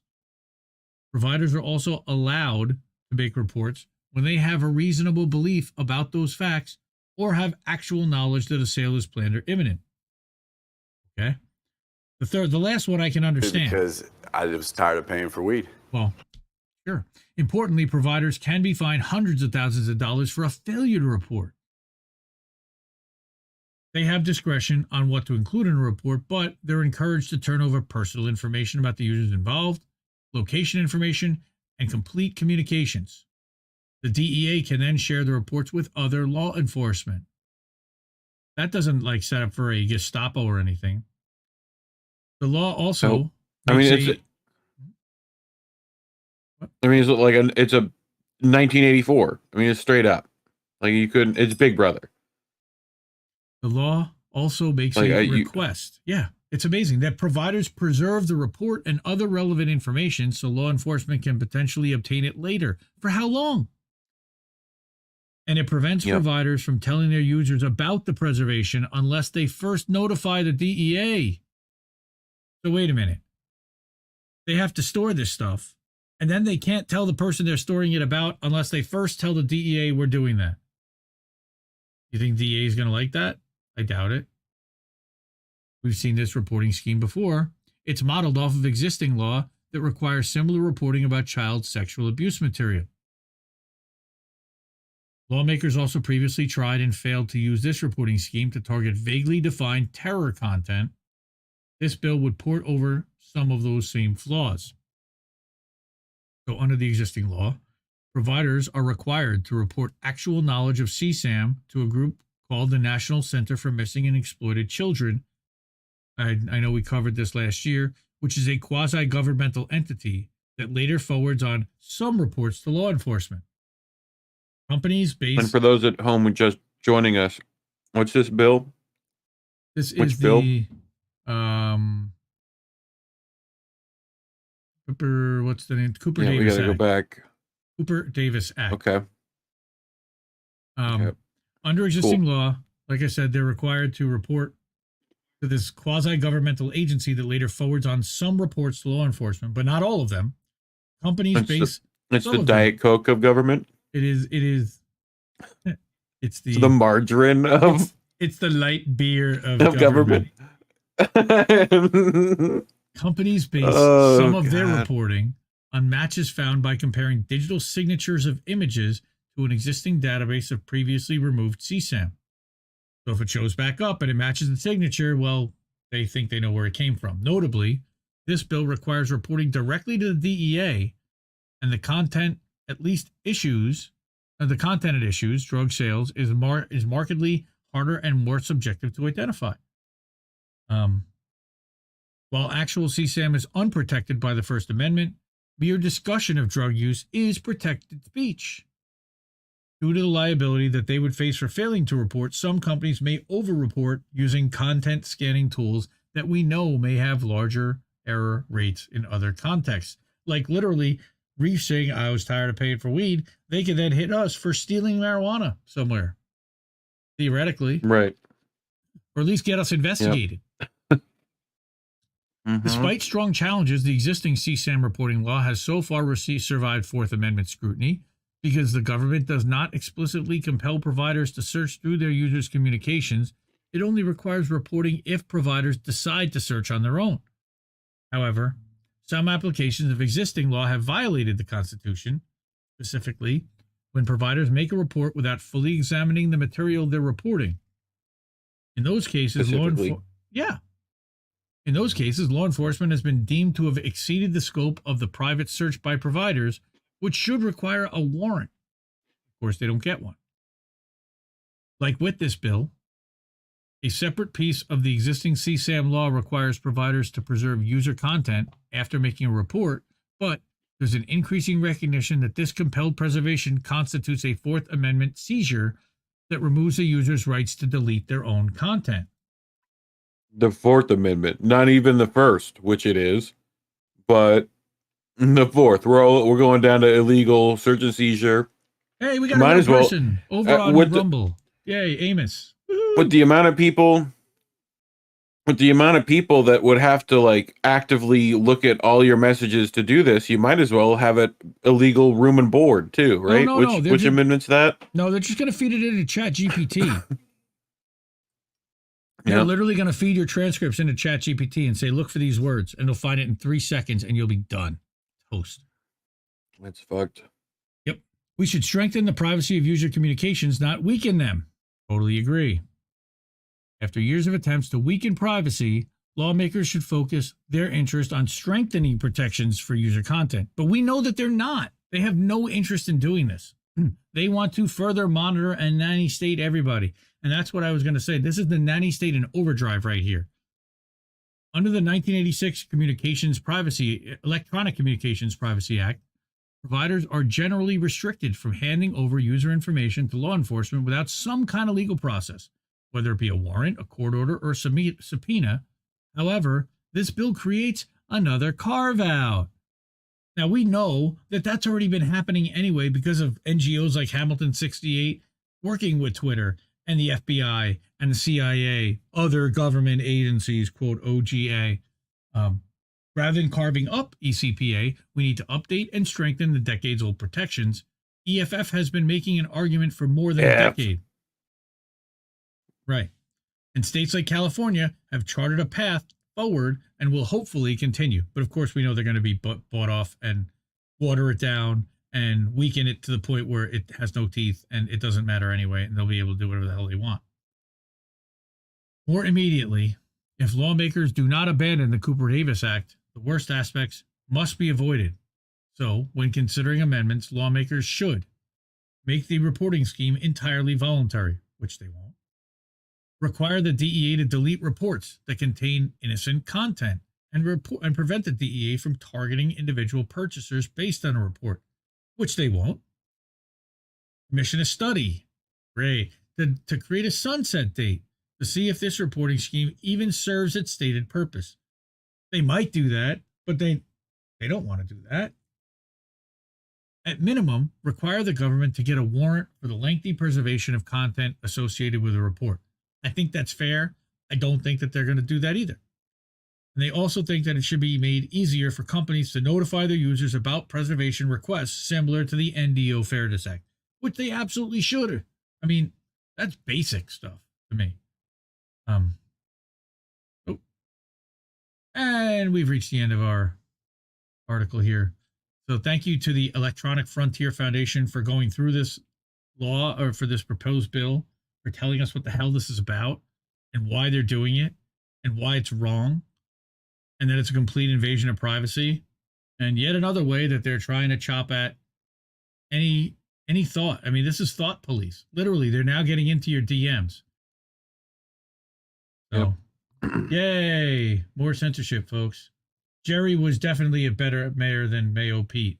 First of all, Jerry was the mayor of a real city in Cincinnati, whereas Mayo Pete, no offense to South Bend, but it's because we were doing the Austin Powers bit from where he's on Jerry. Yeah. That's right.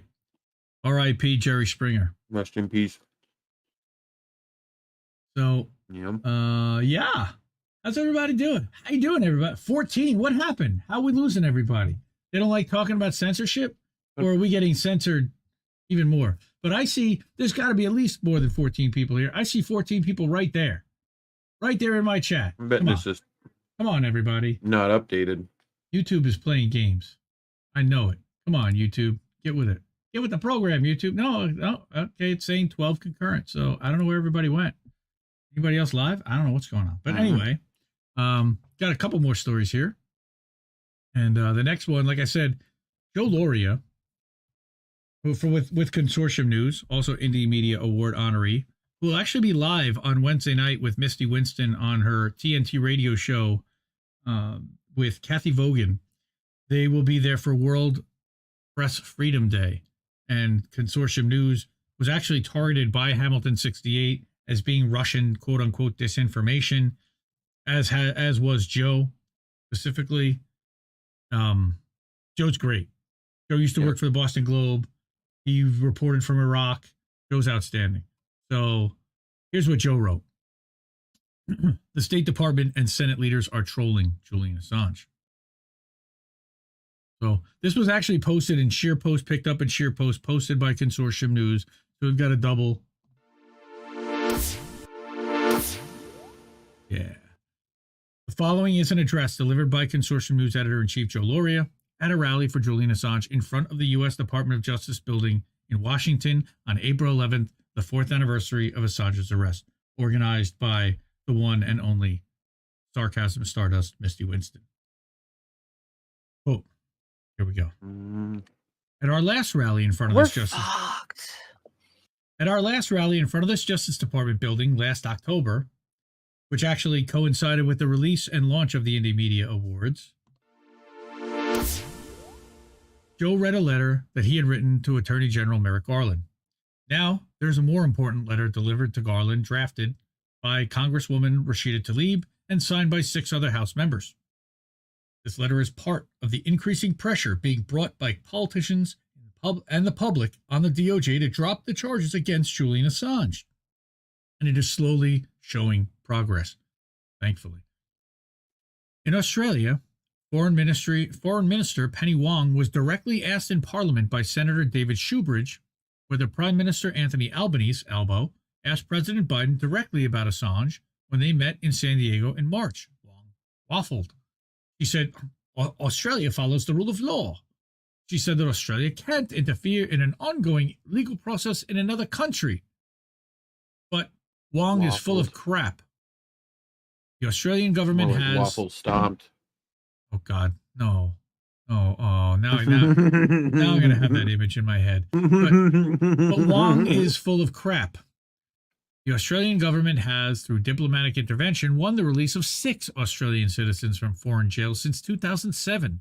David Hicks from Gitmo, Melinda Taylor from Libya, James Ricketson from Cambodia, Sean Turnell from Myanmar, Kylie Moore Gilbert from Iran, and Peter Grest from Egypt. So, yes, there is precedent for this. The legal process in Turnell's case, for instance, was still ongoing as, like Assange, he'd only been charged but not convicted. Australian Foreign Affairs Minister at the time, Liberal Maurice Payne, issued a statement demanding Turnell's release, something the Labour government refused to do for Assange. Payne said Turnell, quote, is a highly regarded advisor and member of the academic community in Australia. We called in the Myanmar ambassador into the Department of Foreign Affairs and Trade to raise our concerns in relation to this, and we will continue to do that and press stronger for Professor Turnell's release. The Hicks case is starker. He was never put on trial by the U.S. after years in Gitmo, yet Australia intervened to free him while that legal process played out. Albo encouraged the Australian High Commissioner in Britain to visit Julian in Belmarsh at the beginning of April. Julian's father, John Shipton, told Consortium News that the visit was tremendous and substantial.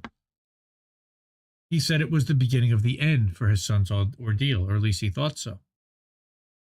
Albo has been forced to finally say that he is meeting U.S. officials at appropriate levels, but what is the appropriate level? Head of government to head of state? Biden's headed to Australia in May. Will this be the moment when Albo finally confronts him? My guess is no, because they're starting to fearmonger and saber rattle about China. And they've been bringing in all these, if you read Caitlin Johnstone, Caitlin has been talking about how they've been fear-mongering against China and bringing in all these defense experts explaining why Australia needs to build up their arms against potentially a Chinese invasion, although like 80% of their economy is dependent on China. It's the dumbest thing ever. It's totally on our behalf because of Taiwan. There is another bizarre way in which the message is getting through and the pressure's building. It's a case of what can be called psychological appropriation, that is, taking something from your enemy and making it your own. I'm still old enough to recall the reaction to Jimi Hendrix's rendition of the Star-Spangled Banner at Woodstock in 1968. There was outrage from conservatives. How could he desecrate the national anthem? And the fast forward 34 years, I walked into Madison Square Garden in 2004 for the RNC, and what did I hear in the loudspeakers? Jimi Hendrix's rendition of the Star-Spangled Banner. The Republicans played this. That's the one where he literally set the fucking guitar on fire at the end, okay, at Woodstock. And now we have Mitch McConnell and Chuck Schumer and the State Department saying journalism is not a crime. Where have we heard this before? Of course, they were speaking about the Wall Street Journal reporter imprisoned in Russia on espionage charges. Are they aware that this has been Assange supporter slogan for years? Are they trolling him? Are they trolling us? Or is it just some subconscious internalization? I would say that they're trolling us. So what or who is stopping Biden from dropping the charges? The DNC and the CIA. Before the DNC leaks and the Vault 7, for which Julian was not charged, Biden as VP told Meet the Press in 2010 that unless they could prove Assange actually stole the documents, that they could not charge him. And they proved that he didn't. Yeah. And then the Obama administration didn't. So what changed? The indictment is about those 2010 leaks, so that didn't change. It was WikiLeaks, DNC leaks, and Vault 7. The DNC and the CIA would be mighty pissed off at Biden if he dropped the charges. It's the same thing they did to Trump. Bush. It was WikiLeaks to Trump. It was WikiLeaks, DNC leaks, and Vault 7. DNC and the CIA, like I said, would be mighty pissed. What is the cost of Biden politically if he has the charges dropped? What would he gain? Unlike Albo, there is not the groundswell of public and political pressure building in the U.S. as in Australia, though Tlaib's letter is a start, and so are rallies like this. It may seem small, but it is significant in putting the pressure on Biden and Garland to finally do the right thing and not the expedient thing. Free Julian Assange. Free Julian Assange now. Free Julian Assange yesterday. Thank you. Thank you, Joe. Thank you, Misty Winston, for organizing that and for allowing us to have that space for Joe to give that speech. That's flipping awesome. And I want to go back to the thumbnail for that article. Hold on, right here. Because that's a great picture of Joe giving the speech on the 11th in front of the banners. Right down even on the floor. Merrick Garland, free Assange. It says right there in red, white, and blue. Misty should be like 5 feet to the left. Yeah, she's probably right over here. Yep. Exactly. Other way. Other left. Other left. Yeah, the other side. Yeah, over here? Yep. Okay. Yep. Maybe.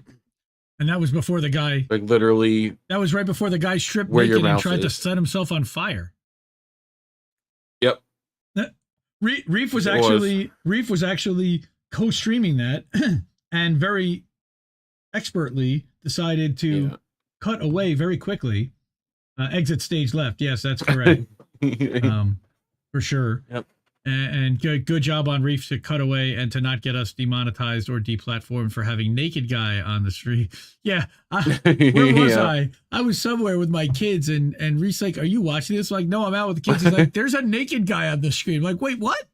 Naked guy. I was like, Reverend Annie Chambers almost ran over a guy. Like, right? Ian Schlackman almost got into a fight. It was a crazy day. So, free Julian Assange.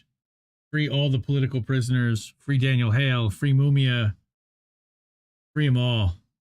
Yep. All right. So I have Uhuru. Oh yeah. Ugh, God. Free O'Malley. Free the chairman. Oh my God.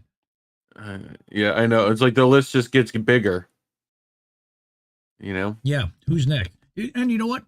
Free Evan Gershkovich too. Journalism is not a crime. Yeah. Although he was probably trying to spy for the Wall Street Journal over there.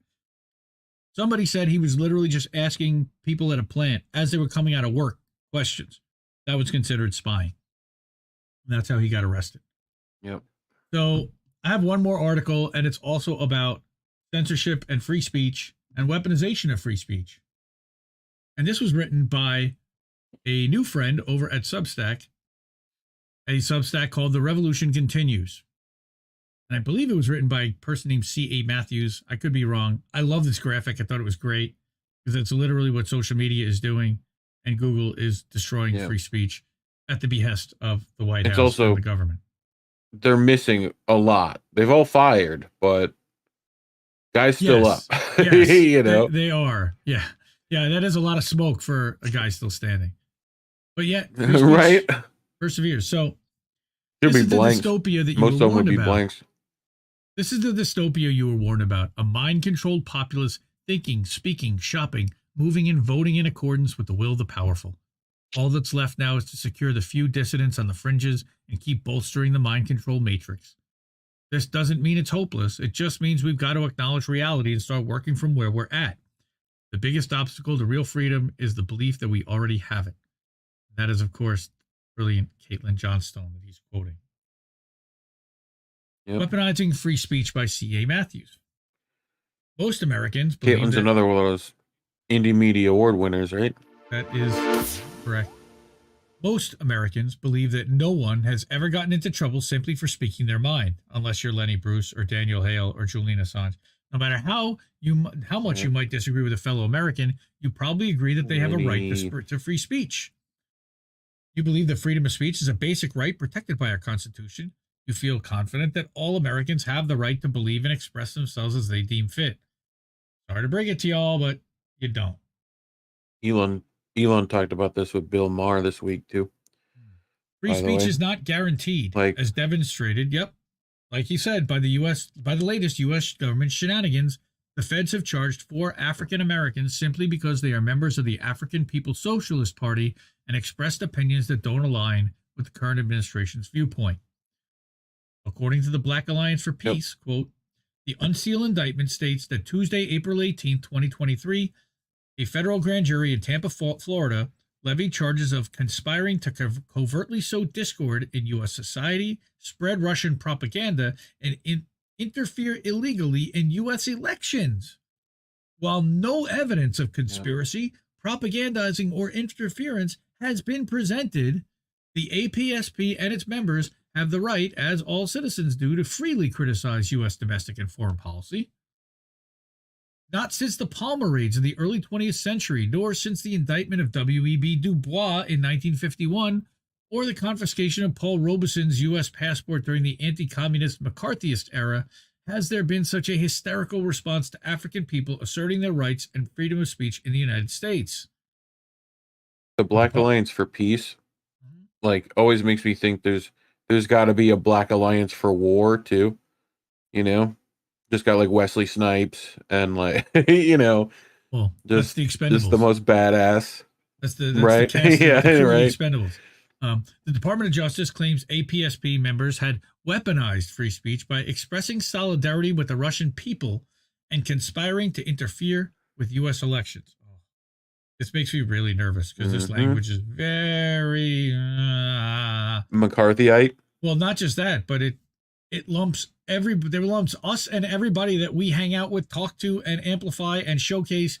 I know. Anyone? Don't remind them. Yeah. Okay. So Matthew Olson in the DOJ's press release regarding the indictment stated, quote, the department will not hesitate. I don't know what you're talking about. To expose and prosecute those who sow discord and corrupt U.S. elections in service of hostile foreign interests, regardless of whether the culprits are U.S. citizens or foreign citizens, individuals abroad. Speaking of Discord, on Discord. Sowing Discord? Jimmy Dorsey on is sowing Discord, and we are actually on Discord, correct? IndependentLeft.gg. Fomenting Discord. Fomenting. But what? Yeah. Foreign individuals abroad, meaning citizens of other countries. How? Well, Julian Assange. The quick translation is that the DOJ is prosecuting U.S. citizens for political speech and related activities because they're worried that more and more Americans don't agree with the status quo of the uniparty and might support the incumbent in the upcoming presidential election, might not support the incumbent. The grand jury alleges that a Russian national directed these Americans to publish pro-Russian propaganda and information designed to cause dissension in the United States. Now, if you listen to Chairman's speech that Greg Big Mad Crab over at INN had recorded on March 18th, he said, I've had these policies and these positions my entire life. I've been speaking out against imperialism in the U.S. government and the war machine my entire life. And now I'm a Russian? Hell no. Hands off of Huru. Hands off of Huru.org. All right? Stop the FBI attacks on APSP. And there's also an excellent video on the Jimmy Dore show where he goes through it. And shout out to Jimmy Dore for covering this. Thank you to Jimmy for covering this. There's also a playlist on INN of all the times we've had Uhuru members on. In case people want to go check that out.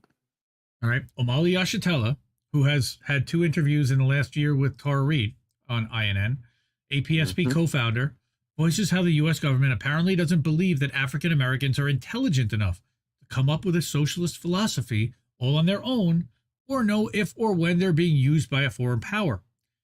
Obviously, the FBI feels scared enough of an 82-year-old African American man that they had to use violent tactics to break into his home to handcuff and arrest him. And it's a terrible story when you hear him talk about what they did to they handcuffed him and his wife and had him sit out front in front of all their neighbors. They tried to embarrass them. I take drones flew by their heads. I had asked him after, we were talking after the show, and we were talking about RBN used to be Fred Hampton leftist. He said that was the first person I thought of after that raid was Fred Hampton. And I didn't have to say anything more than that. Like, I was like, I know what he's talking about. Yep. And it's fucked up. So he says, I take all the Biden administration's legal mumbo jumbo to mean that the Dems can't afford to have any real competition running against the corpse of Joe Biden for a second term because he and his war in Ukraine are that unpopular. They must shut all dissenting voices down, no matter how fascistic it makes them look. I suppose the white supremacists at the FBI couldn't wait to do something this evil too. Did I just say that out loud about Biden being a corpse and the FBI being Klansmen? Should I be watching out the window for the feds to arrive any minute on my doorstep carrying flashbang grenades?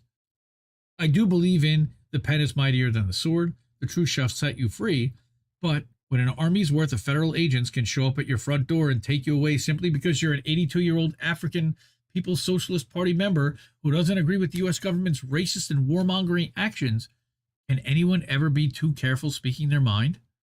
Will believing in the truth and the power of free speech save us from government abuse? Again, let's go back to Caitlin. Quote, it's not reasonable for the government to just dismiss the First Amendment on the grounds that it's being weaponized. You can't have your government dictating what speech is valid and what counts as agitprop and disinformation, because they'll always define those terms in ways which benefit the government, thus giving more power to the powerful and taking power away from the people. I love her. Yep. Support Caitlin Johnstone too, but also support The Revolution Continues. They're a great Substack. Speaking of abuse, although there is nothing quite as horrific as what's happening to the APSP members, I was accused of using weaponized free speech this past week as well. I found myself a victim of corporate censorship. So, for the first time in 8 years of writing and editing this weekly blog, a warning appeared at the top of the blogger posting page. And it read, your post was flagged to us for review. We've determined that it violates our guidelines and have unpublished the URL, bernie2016.blogspot.com, and this was literally from May of 2016. That's fucked up. Making it unavailable to blog readers. C.A. Matthews. Say what? What could we have published? Yeah, where's the other half of that? We're stuck with, what the fuck? It's here somewhere. Seriously? What the fuck? Thank you. That's what I was waiting. I was waiting for the what the fuck. Fuck. Yes. Say what? What could we have published that was so heinous? Well, what was so heinous that it be hidden from public view now? Why was Google, who owns Blogger, all of a sudden so upset that it had to censor the post, "Who is stealing our election?" after 7 years? The post was published in early May 2016, long before Trump and his followers' denials of the 2020 election results began. Well, that's because that was right after they rigged the primary for Hillary.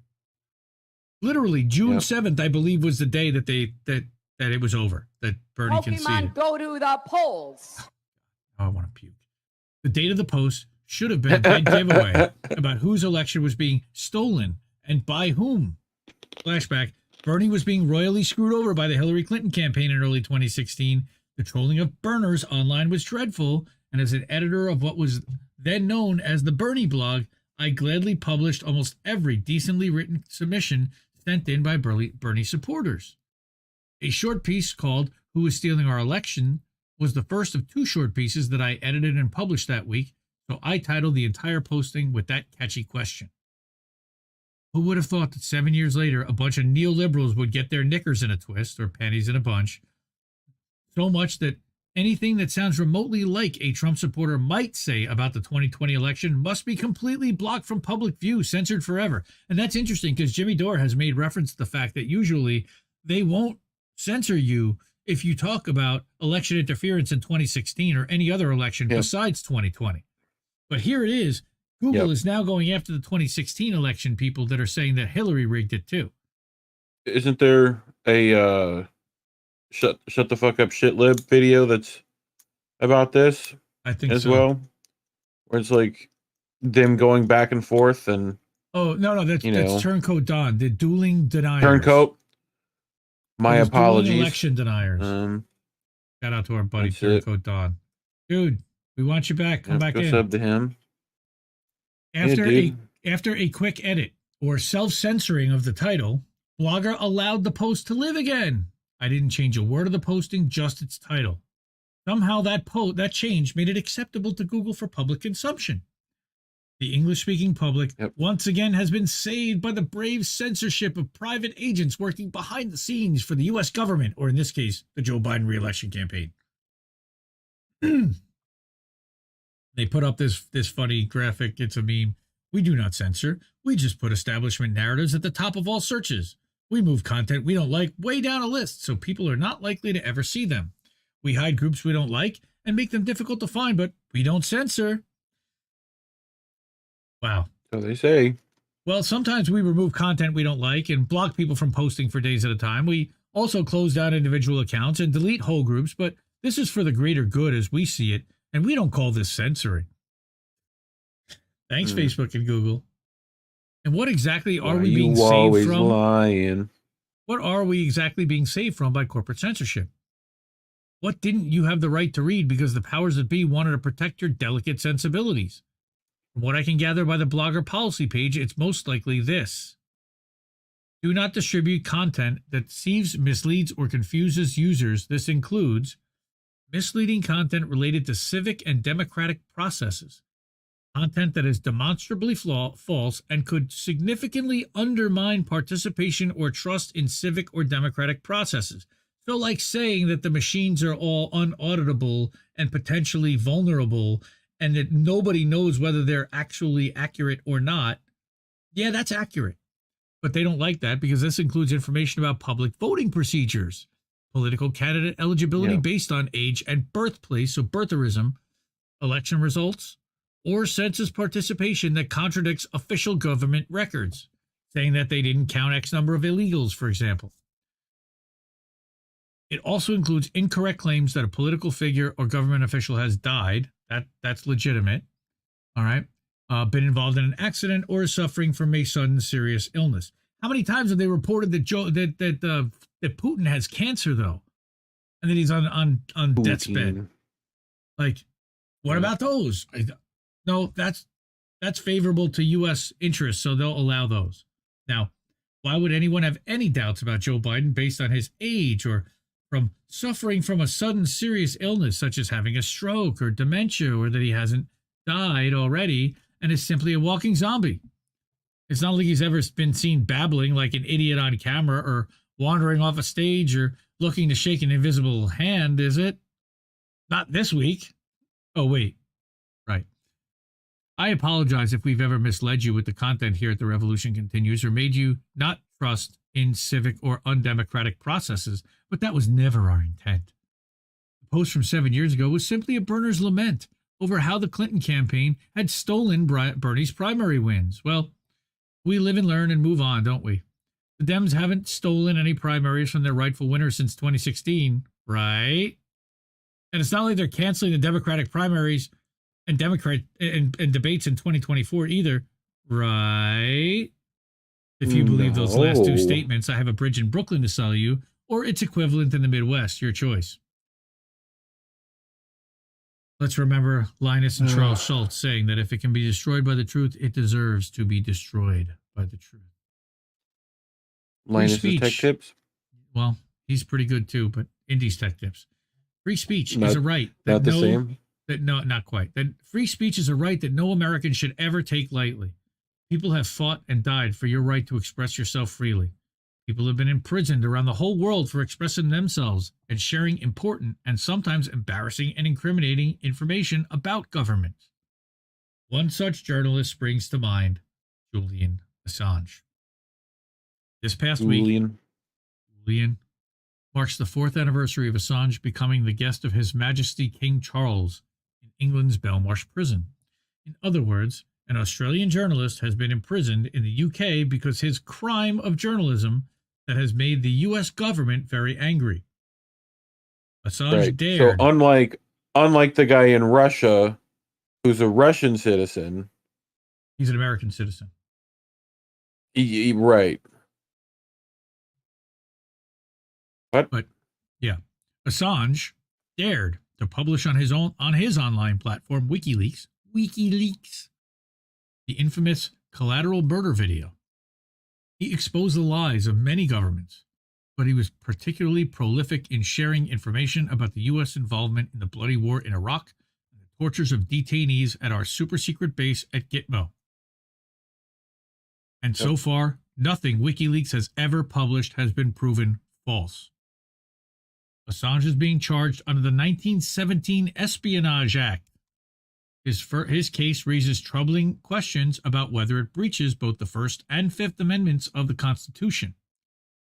The Espionage Act criminalizes journalism by ignoring the fact that the First Amendment makes an exception for a journalist possessing and informing the public about state secrets that reveal government crimes and corruption, which is exactly what the Iraq war logs did, as did the Vault 7 leaks. Yep.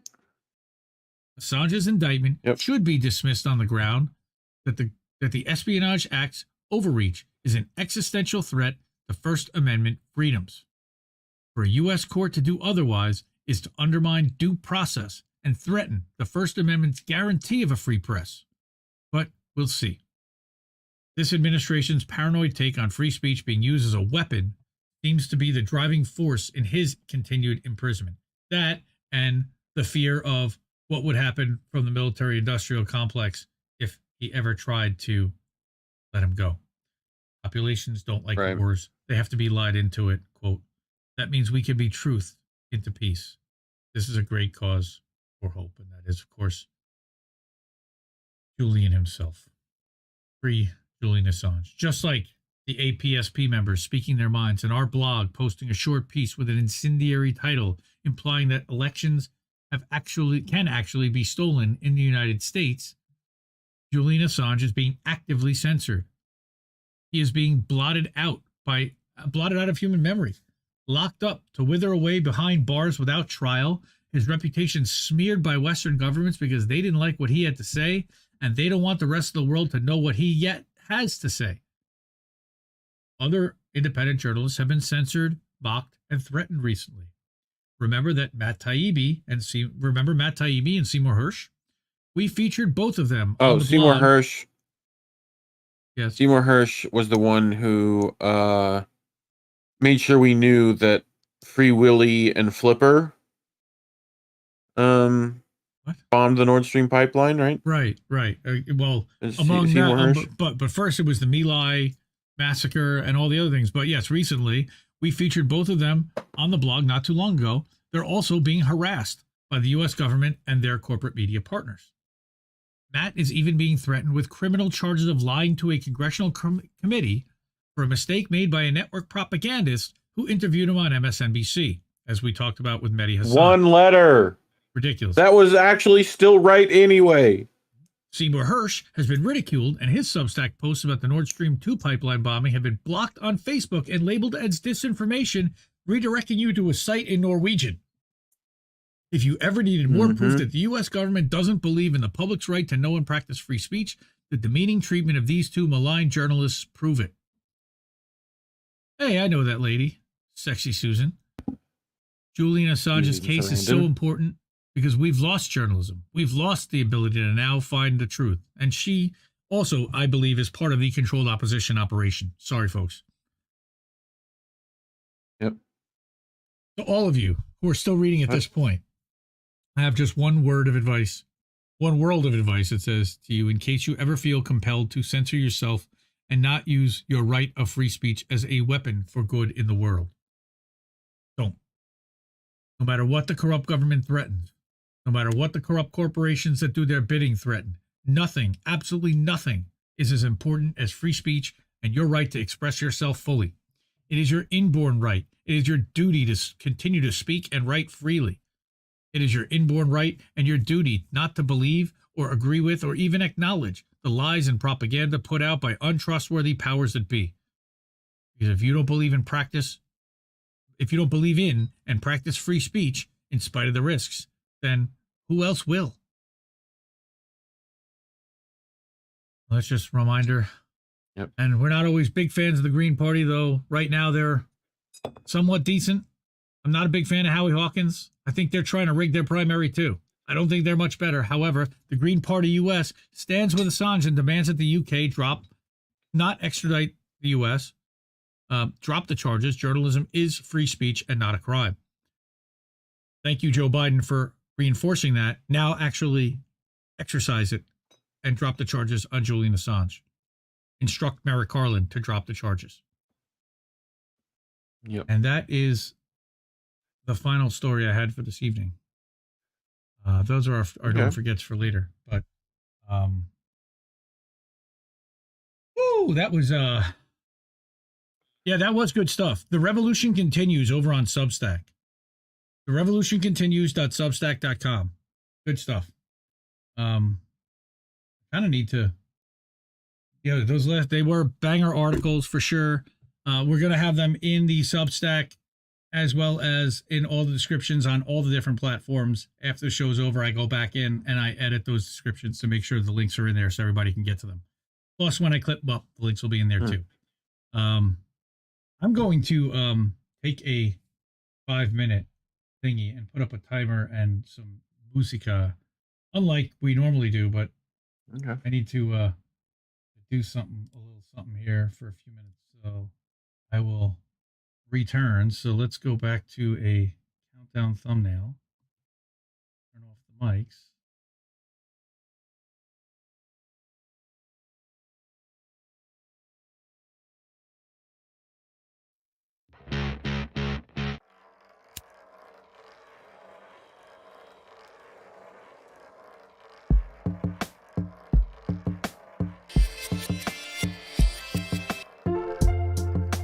Told to come alone.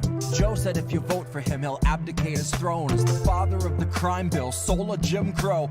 Proud to live and vote as a Strom Thurmond clone. If he tried to kiss your daughter with a camera rolling, he'll try more than kissing her alone. Cozy up with Jill for a photo like a portrait of the Kissingers at home. You know I hate to kill the messenger, but if he's gotta go, we can FaceTime. Slit his throat while he stares into the phone. Like if you don't know, kitten, now you know. This is where austerity has gotten us. This is all that palpable excitement for a 20-year wait on forgiveness for your student loans. But a distraction's a distraction and it's time to see some action. So here's one last song for Joe. Before I try to keep his name out of the lyrics in my phone. Try to shift the focus to our senators and everyone in Congress who is all too happy to be hidden while we're wasted to the bone. It is not food insecure, it's starvation, and it lurks in almost half the country's homes. So if you plan to lay down, hold your nose and vote for Joe, have the guts to admit that you chose to submit and that you decided lending your support to a pedophile must be a step towards hope. That a vote for a man that spent his whole life implementing laws that dehumanized people of color is a vote against fascism. When you know damn well he's just a kinder, dumber face on the same white nationalism. So baby, throw away your scruples with the memories of your activism. Watch your weak resistance usher in a fucking cataclysm. Elect a bigot war pig and say you're gonna push him into pacifism. That's some bootlicker Stockholm hostage liberal masochism. Bootlicker Stockholm hostage liberal masochism. Baby, that's some fucking bootlicker Stockholm hostage liberal masochism. God, that's some fucking bootlicker Stockholm hostage liberal masochism. That's some fucking...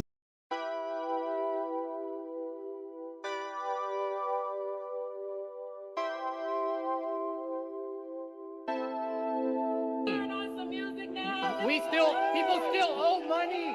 People still owe money. No.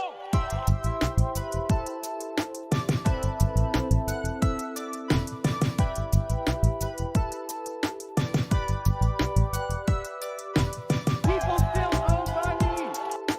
People still owe money. It looks to me as though you learned to love your prison. I guess you'd say you made it your own. Who knew that freedom's such a difficult decision? I bet you finally feel like you're home. Home. Right in the center where the halves meet. You were proud of incremental half speeds. You were getting down in the AOC dance line, hands tied, nodding to the backbeat. You'll Secret Service dive in front of any representative alive, being asked for the very bare minimum. And you'll turn into that same kind of hard right villain you detested should we mention they could ever muster maximum. Cause liberal denial's such a lofty ataraxia, where morals take a back seat, not up in the cab, but in hidden panels made by federal human traffickers. If you trust the autopilot, then you're just a sleeping passenger, passively accepting that it isn't us the bastards serve, making peace with all the evil walking on this rancid earth, seeking unity with those who bound your hands at birth, glancing up at fascists on a bloody dais thinking they just need a push. Not a holy man, but I'm praying for a burning bush. Yeah, I know you'd love to look away, but love, you need to look. There are many massacres the country manufactured that will never make the books. Now here's your fucking hook. It looks to me as though you learned to love your prison. I guess you'd say you made it your own. Who knew that freedom's such a difficult decision? I bet you finally feel like you're home. Home on the range of excuses. Justify some fracking, water down pollution, paint a fresh coat of bipartisan charm over backroom collusion. Your consent is being manufactured by illusions, marketing executives in federal seclusion, working day and night to keep you just the side of lucid, and too beat down for calling out abuses. So fuck all these progressives who can speak on revolution once they empty all your powder out and spit on all your fuses. I prefer to judge a leader not by quality of tweets, but the six-figure book deals she chooses. Donors he betrays, and donors that he'd gladly take a bullet before he refuses. Slogans he reuses, buzzwords he produces, then he spews like mucus. Well, two can play at that. So here's the inner dialogue of every time I snap, and it's fine-tuned to ruthless. And saying politics are useless.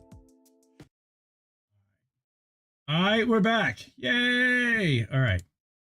Sorry about that, everybody. That's cool. A little intermission. Okay. Sorry, everyone. Yep. Cool. All right. So those were some crazy stories. A lot of censorship. Go support all those amazing writers. Go support INN. We could use it. And we're all being censored. And we're all being marginalized, and we're all being pushed out to the edges. And now they want to report us to the freaking DEA from our DMs. Like, nothing is sacred. Nothing is safe. Mm-hmm. No conversation is protected anymore. Everything is being monitored and watched. Yep. So just know that. Let's get to some boats. And I watch mindless shit. Boats that smash into other boats. Yay.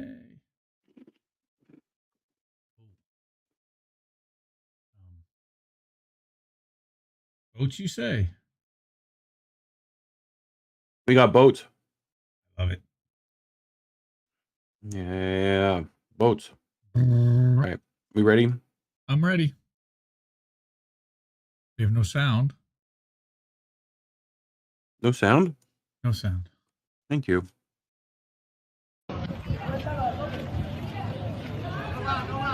Uh-oh. Ruh-roh. That's a pier. It's okay. That is a pier. Get out.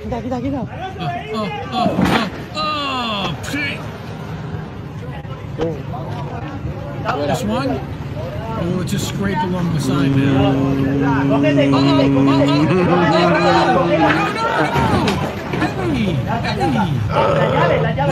Stop. Well, now you're stopped. Now you're stopped. Good job. I'm betting the motor was stuck. Broke. Yeah. Yeah. Well, if your motor's dead, you don't have reverse either. So, like, if you don't have reverse, nope. Anyway, this is for captain's use only. Yep. Lifted in case of emergency. Lift in case of emergency. For port left. Starboard right. Just in case you don't know. Remember, kids, they're the same amount of letters. Port and left. And then the other one is right. Then the other one's right. Yep. I have a boater's license. Yep. Yay, Delaware. Delaware. Yep. Minnesota House State House also passed it. Did they? Nice. I didn't grab that one either. Pennsylvania doctor denied handgun over legal medical marijuana use, sues FBI and ATF. Okay. That was from 2018. I see. Was it? God, how did I not see that? Anyway, it is funny.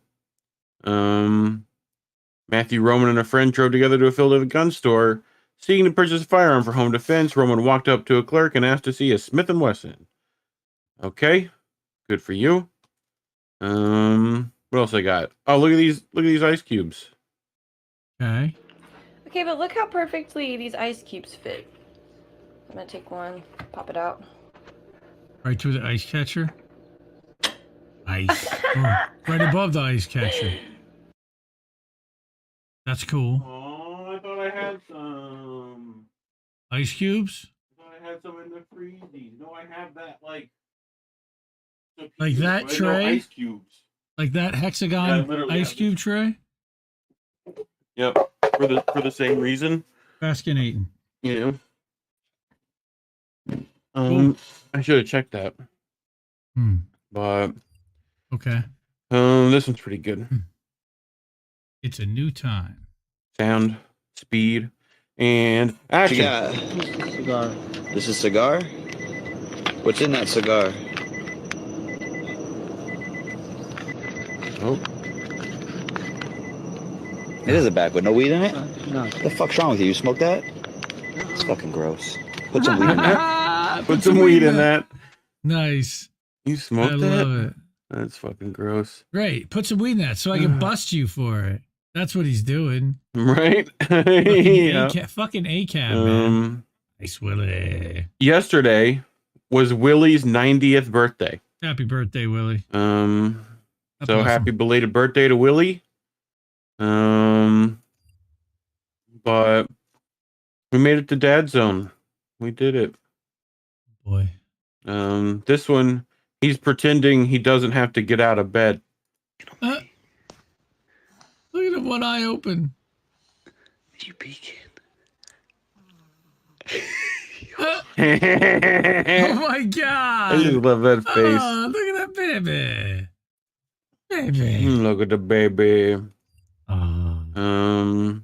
He needs the watch mask this on. one. This one's fucking good. Yeah, I know, right?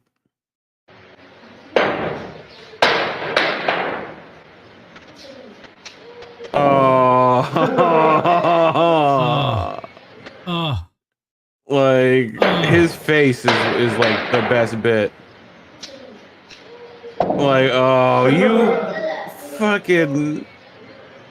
The little kid knows what he did too. He's like, yeah, yeah, I got him.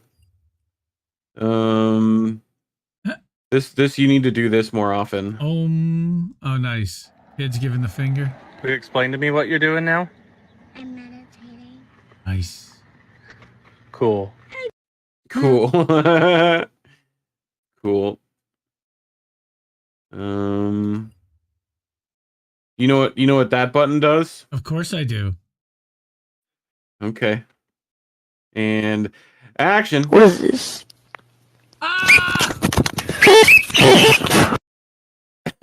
It's just that, just the noise on that, like, was terrible. What does this do?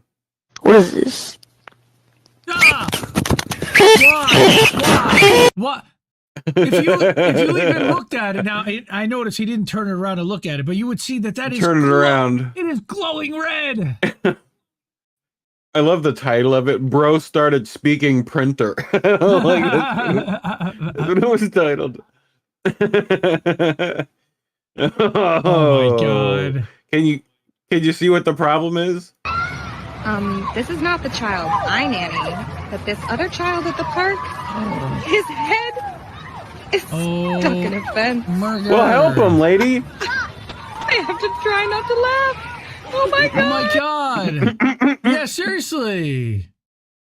Help him. Help.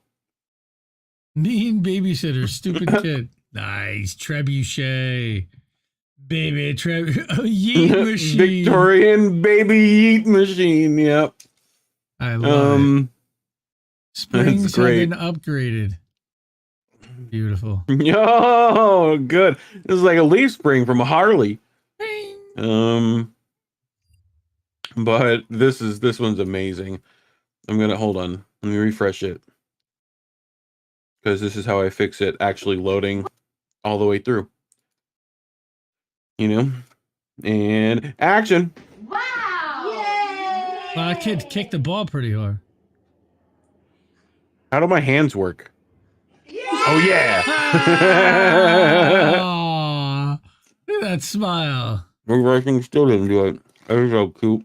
That's an award-winning smile right there. He's still figuring out the controls. Yep. And action. Alô lá, pessoal. Olá, pessoal. Acabei de bater com a cabeça. Eu botei aqui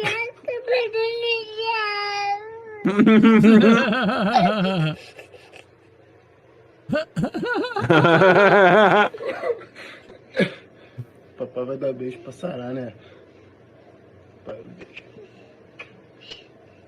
Okay, better.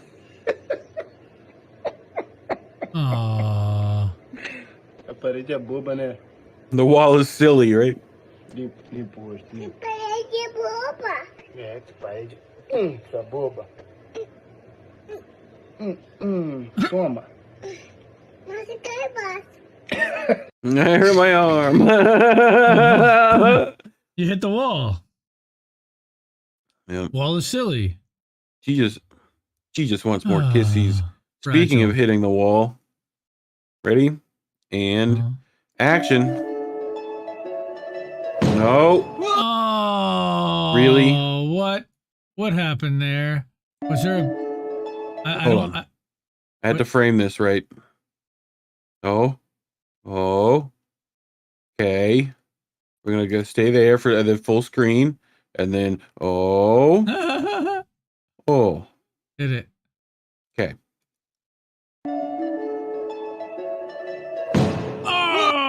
Wouldn't it be nice? Dude, I don't know if we're gonna get TMC for that, but that's really funny. That was the half a second. Yeah.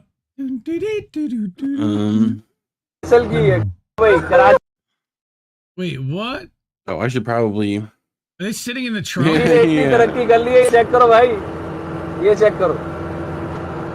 the cage!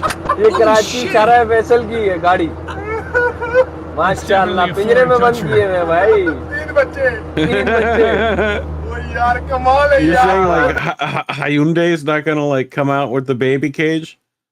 Oh, they did. They just didn't release it here. See, there's a McDonald's sign. Yeah. Oh, there is. Damn. You know, civilized McDonald's. Uh-oh. Kitty. Oh. Oh. Dude. That's pretty good. That is impressive. I know, right? That is impressive. Yeah, see? Cats aren't always assholes. No, cats are still dicks. You know? Because then 5 minutes later, he fucked that kid up. They just didn't show you that part. No, this is This is a cock, not a dick. Let's be clear. Oh, puppers. Here's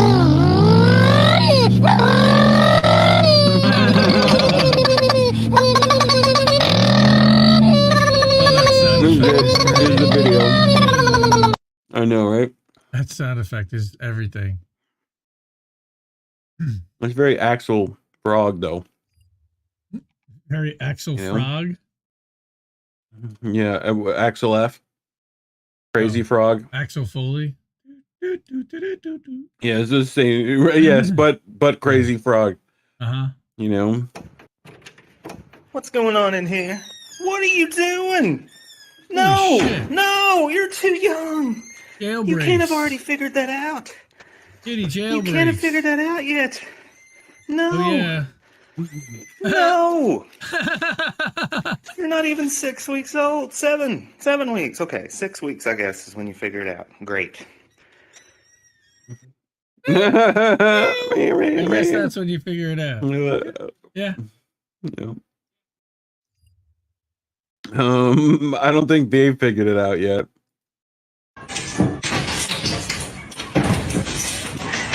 Oh, damn.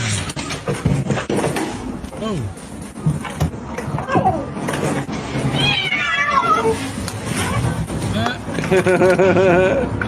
Jeez. Jesus Christ. Like, the beginning of this could be the terror movie. You know? Right? I love all the drifts back around, too. That's what's great. You know? This one's pretty good. Look, what is that? Korg or dog sheep? riding a cock. A dog riding a cock, gamer. Not a chicken or a rooster. A cock. What? Dog's like, nah, fuck that. I ain't, no, I know you're game, cat. I ain't fucking getting fucking this shit. Nope. I'm fucking out of here, son. I'm up here. Like, I ain't messing with you. Fuck you. I ain't messing with you. Not taking any chances. This one's cute. Look, it's a bun. Look, it's trying to eat mom's lettuce. In a cage. Delicious lettuce. Aww. Hey, that's my lettuce. Look at taking my lettuce back. Like, just takes the whole lettuce back. You know? Except for the piece the baby was eating. Look, nice. It was a snack. It was a little snack boy. What's rootin' tootin', partner? Like, where do you this is Elizabeth Warren in Texas. That's not very nice. That's not very nice. What? And action. Get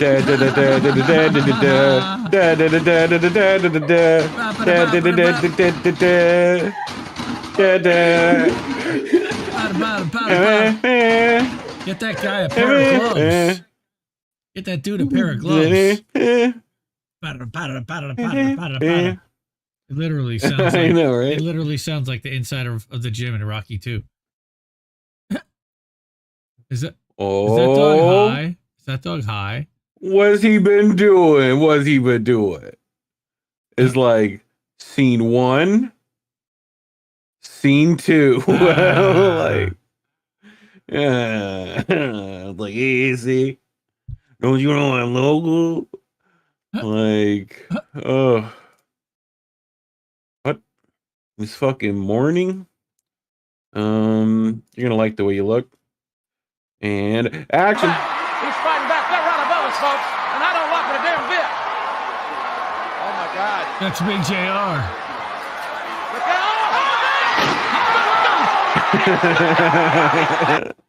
The power bomb. Have the top rope. Power bomb. Oh God. Is that what went off in this room too? I wonder. Maybe.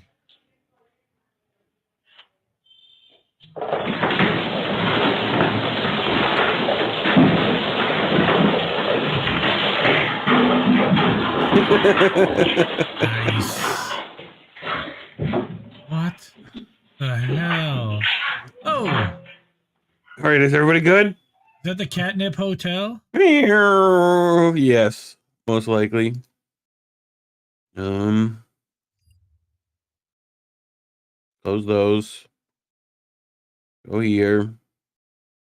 And watch this fucking nonsense. Look at this monkey. Whoa. Look what he be doing. He be like, fuck you, tiger. Fucking with tigers. Oh, fuck you. Fuck you, tiger. Like, the fuck out of here. This is my house. Like, he literally just picks up a tiger. He just pulls their ears. Like, what is he doing? Tails. He's just fucking with them. Just wild. Wild. Look at this craziness. You know camels did this? Like a set of nuts in their mouth. Like, look at it. Oh, they blow bubbles? I guess. That's weird. How did we watched them eat cactus the other day? How does that not pop this? You know? Ew. Like, what? Gross. Apparently a doula. Ew. A doula? A doula. This guy is trying to showcase the martial arts of each animal in the animal kingdom. All right? Horse. Backwards. Crocodile. Eagle. Koala. Dolphin. Panther. Penguin. Wow. Whale. Whale. Kangaroo. Wow. This is impressive. Look at the spider. That's the hedgehog.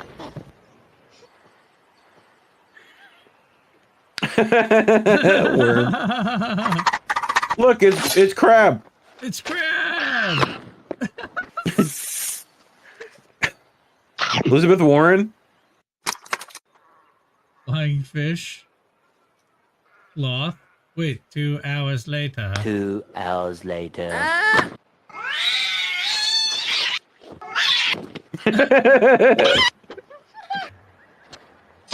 Get over here. Wow. Drop bear. Turtle.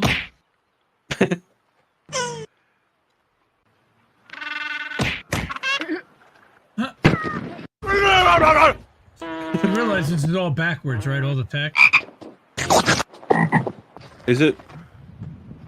Ah, much better. Mouse, sea lion. Now I can read it without reading backwards.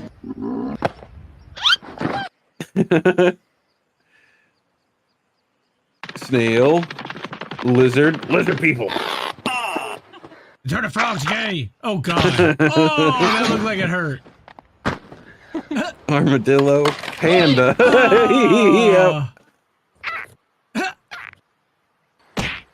Yep. Why does it have to strike the thing at all times? The bull missed, so. Well, at least there was an attempt, right? Oh, Jesus Christ. So did you see that it was bring your kids' workday to the Secret Service? Like, I don't think this is the message you want to send, people. Oh. Like, I don't think we should have the, 8-year-old to take a bullet for the president, you know? No, well, they won't. So that's a good thing, at least. You never know. You know, that kid looks like he wants to save his country, you know? And this one's pretty good. This is nurse's diary. Attempted to give patient Tylenol. Patient stated, Tylenol, these nuts. Patient educated on the importance of taking Tylenol to decrease the fever. Patient stated, the only thing that's hot is your breath. Patient then threw the Tylenol tablets at RN. That's a funny patient. That's funny. And it's pretty funny, man. Tylenol these nuts. Okay, so this, hold on, is an ancient skeleton with the world's oldest gold found near the Black Sea. The mummy, right? Have you seen this? No. You know? Wow. Okay. Yep. What's what's is that a gold poop nugget? What is this? What was this for? I don't think so. Keep in mind that like no fleshy bits. He had the tip of the PP. Wouldn't be here. Goldenized? I think. Was he gold member? Was that literally, did we just find gold member? Gold member back in time edition. Too much. Hey, gold member. Come on, you don't remember Austin Powers Part 3? I do. I do remember that. Gold. Oh my god. How about you? Thank you. How about now?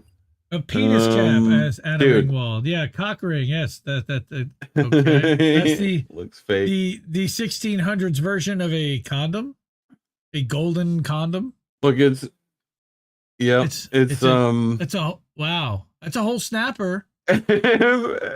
5 cents, dude. It's 5 cents.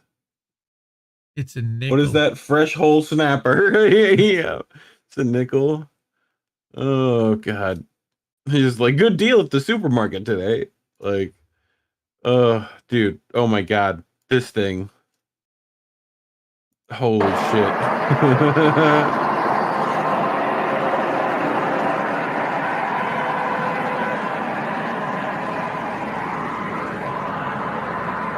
Like, hey bro, your thing's up.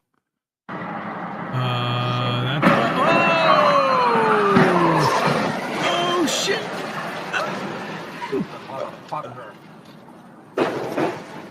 Wait. Wow. Bitch. Damn. Fuck, man. We're trying to tell him. We were trying to tell him. Like, we told him. You know. Fuck around, find out. Like, yeah. Damn. Is that Fia Nikki in there? Yep, 2 birds. Cockatiels. What are those? Parakeets? They're cockatiels. One of those. Cockatoos, Parrots. cockatiels, cockapoos. One of those. We're probably all wrong. I know. My brother had a cockatiel that it looked exactly like the one on the right. Cool. Oh my god. There's parrots. 2 minutes of this. We don't have to watch all of it. Thank you. But I also don't mind. Hold on, ladies. There's a knot in the chain. Let me fix it up quick. Hold on, guys. Oh, I have seen these. I'm so dumb. I forgot to put the shoulder straps on. Hold on. Come on, guys. Your shoulder straps. They're right behind you. You gotta pull them on down. Hold on, guys. It's showing empty. I think I know what's wrong. It ain't got no gas in it. Hold on.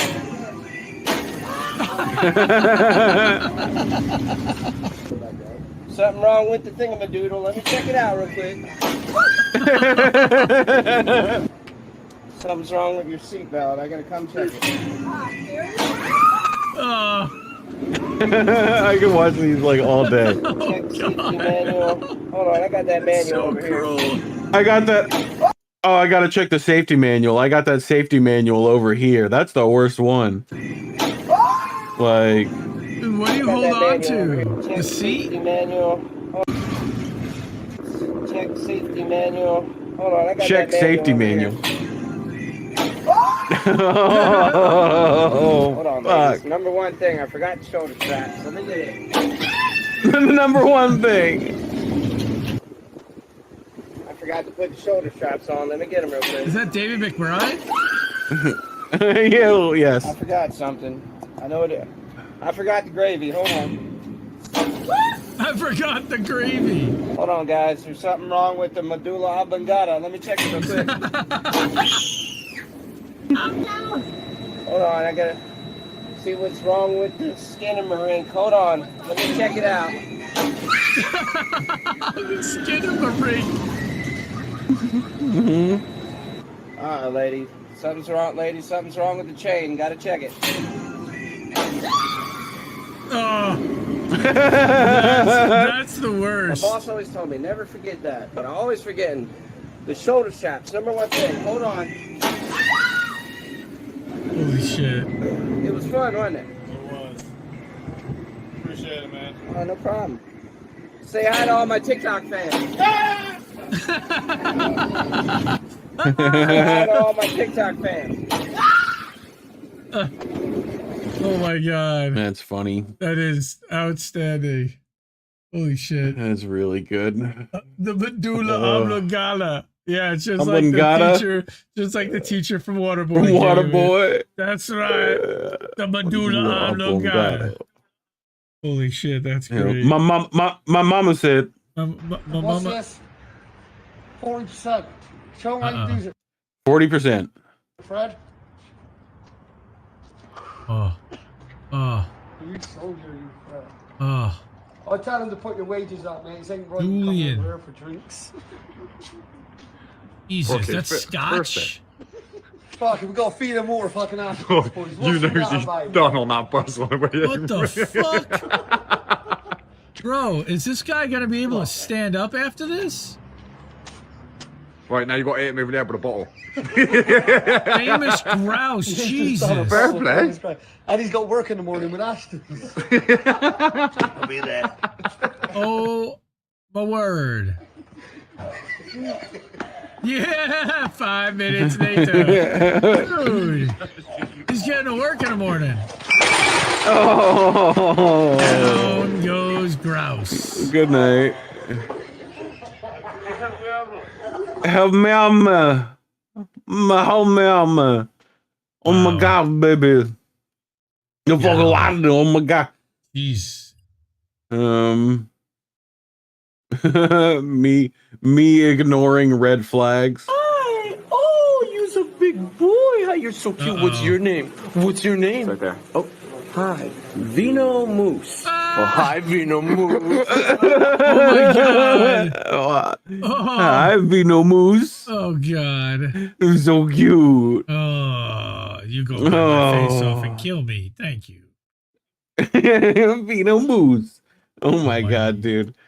Fucking I want to like pause this at the right time. So like watch the lady here. She's got her cup of tea. Uh-oh. Right? Does she not realize there's a pool right there? Whoop. Hey. If you pause right there, she's Jesus. You know? Like Not for long. It's coming on. Coming on. I love it so much. Speaking of pools, you see this? This right here? This was in Texas, dude. They had like a hailstorm. Texas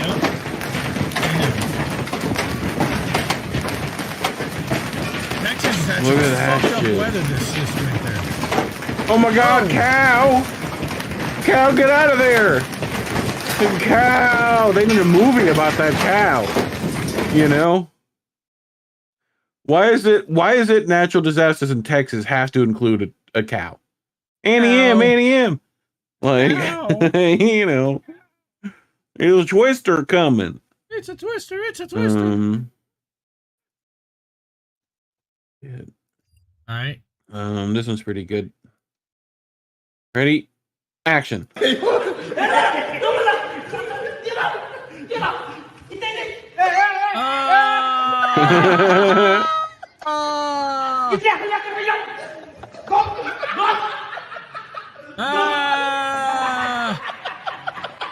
Nice.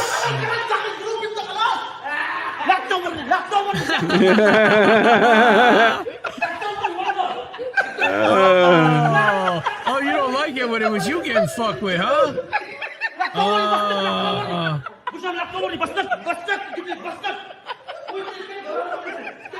I love how he's still pissed off about it.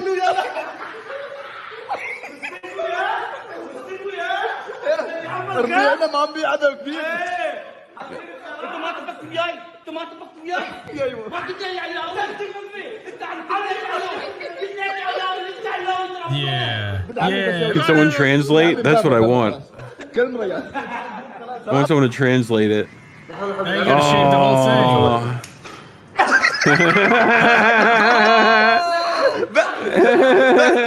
Dude, you look like an angel. بس تعال كمل يا خيب.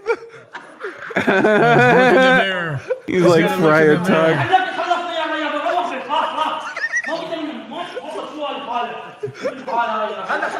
Looks like George Jefferson. Let's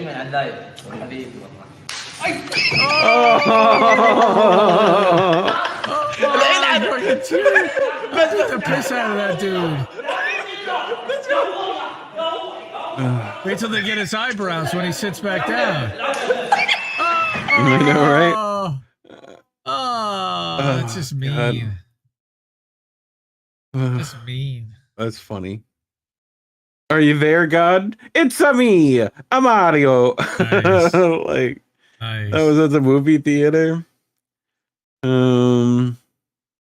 It's me, Mario. All right, dude. Oh my God, this is fucking. And now with Tim with the weather. अज़दार ने दरिया में उतरकर उसकी गहराई और लोगों की परेशानियां बताईं। जी बिल्कुल कोटसटा के इलाके से के मकाम पर दरियाए सिंध में पानी की सतह में मुसलसल इजाफा होने के बायस यहाँ पर हजारों एकड़ खड़ी फसलें Dude, we reported on that. we reported on that last summer. That was Indonesia, wasn't it? Yeah, Pakistan. Probably. When Pakistan was like totally underwater, like 3/4 of the country. Bro, that's insane. Like, I just love how he's just. Bro, what kind of equipment can you keep dry? जी बिल्कुल कोटसटा के इलाके जखड़ इमाम शाह के मकाम पर दरियाए सिंध में पानी की सतह में मुसलसल इजाफा होने के बायस Like, I know, dude. It's so funny. Like, Damn. Okay. Okay. Do I have a? Where's it at? I might have a thing. I thought I had a thing. The Weather Channel India. There you go. Cameraman 100% dry. I know it's here. Yeah, how is that dude dry? What happened? Like, I mean, it's just oh, this is what I expect. I'm here with the weather. Like, it's just this is what I think that sounds put like. A voice modulator on. Jesus Christ. Yeah. Oh, the And we're underwater. Jeez. Thank you. But you're welcome. What else do I have? I have this guy. Here we go. Ended up in the ceiling. Dale.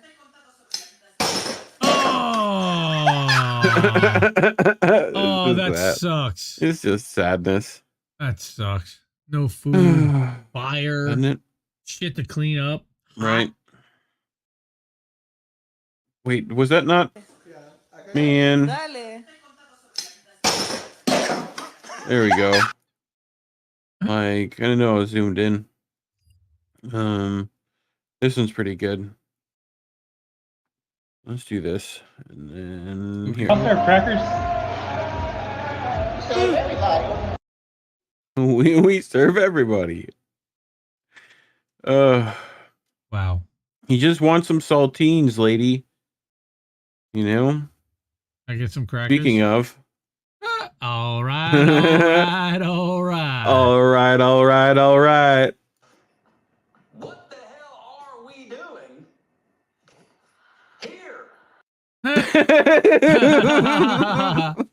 Wait a minute. That's definitely going on the soundboard. Oh my god. Like, look how fucking, oh my god, dude. Look at the eye. Dude, that's great. Like, what the hell are you doing? Here. What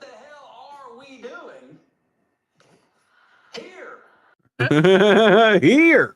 What movie is that? That's got to be a movie or a TV show. I think it's Matthew McConaughey, self-help guru, influencer, UT professor scammer. I think this is at UT. This is like a class at UT that they like gave him, I think. You know? Okay. You know, just coked out of his mind. Sure. So this is old military equipment, right? For space.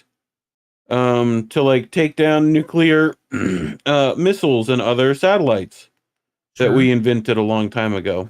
Sure. Naturally. Hold on, how do I? Okay, we're good. And play. With no pilot to compromise performance, even more unusual craft and propulsion systems have been designed and tested. This incredible machine was originally designed to shoot down nuclear missiles and satellites. Yeah. Just 12 inches long, gyroscopically balanced, and with thrusters at key points around its body, it is capable of instant changes of direction. Cover. Cover. Cover tracking. Cover. Roll. All right. No airplane could ever catch this machine. Emerging through the changes and mergers was the lightweight exoatmospheric projectile, or LEAP program. Terrier LEAP was the... Like, look at that crazy shit. What? Just fucking hovering. What? Yep. That's... No. Yep.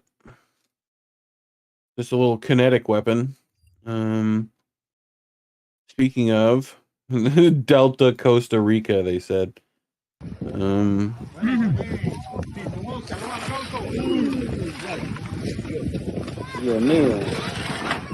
Like I love at the beginning.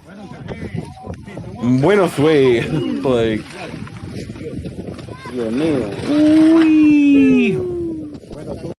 Bye. That's just very comical. Paragliding. Dude, holy shit. People are dumb. You're panicked. Don't panic. You're good. You're good, bro. You got this. This is gonna make a 6-shot, and it'll be cool. You know what? 6-shot? Yeah. 6-shot. Yeah, I like 6-shot. For the ground. For the ground? Yeah. For the two? For the thumbnail. Oh, if it's for the Thumbnail, bro. Dude, Mike, just hop on in. Hop on in. No. Yeah, I don't think I'm gonna float. You're gonna float. No. No. Get me out. I got you. No. Get me out. I got you, bro. Hey, y'all didn't know. No. Please don't let No. You're good. Bro, you sure? No. What the fuck is that thing? Bro, please. I promise, you're good. Trooper. I'll get in with you. Wow. Hold on. Look.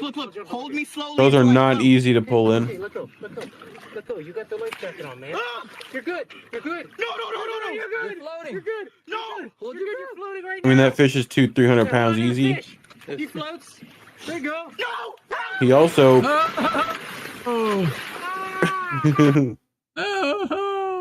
This guy is terrified, but wearing a life jacket.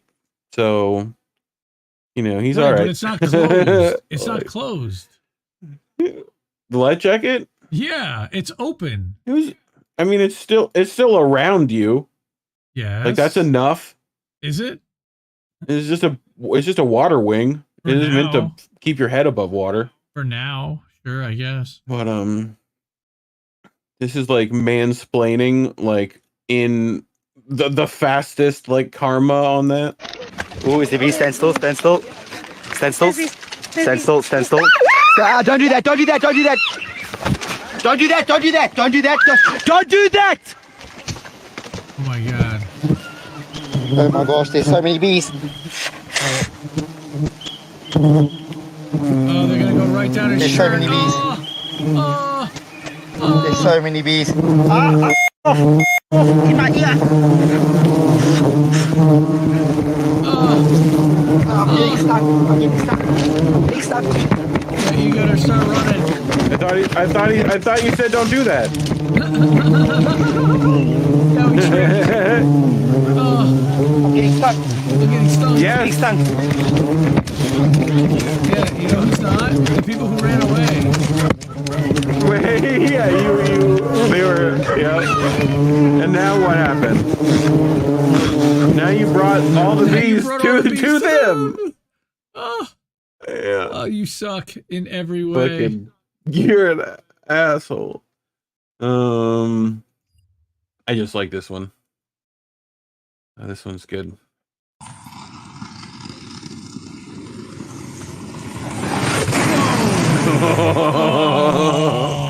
Oh, that just fucked that dude up.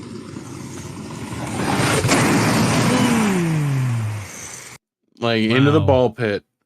Damn. Where he was never found again. Disgusting germs and disease. Nah, dude, they're antimicrobial balls. Uh-huh. So Oz sent this one in to end things. Nice. You know how we do that. Shout out to Oz. Shooting the Boomer After Dark, Saturday nights, 10 o'clock. Oh, I saw this. He cuts his head. My head! My head! Oh, fuck! Oh, fuck! Fuck! Don't look It's at it. bleeding. It's okay. It's okay. Oh my God! Come on! Come on. Let's Yeah, you're all right, though. Yeah, hello. You'll be fine. Yeah, you'll be all right. Zo Choppa. Oh, now this is what I'm talking This is about. pretty good. Oh, boy. I would not want to be That's there. not a good alarm. Wouldn't you?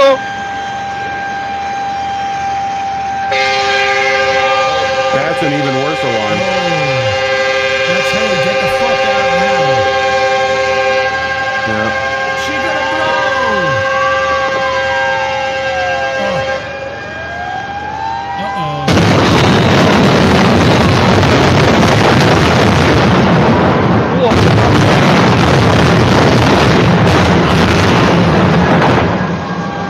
Wow, 操，好震撼！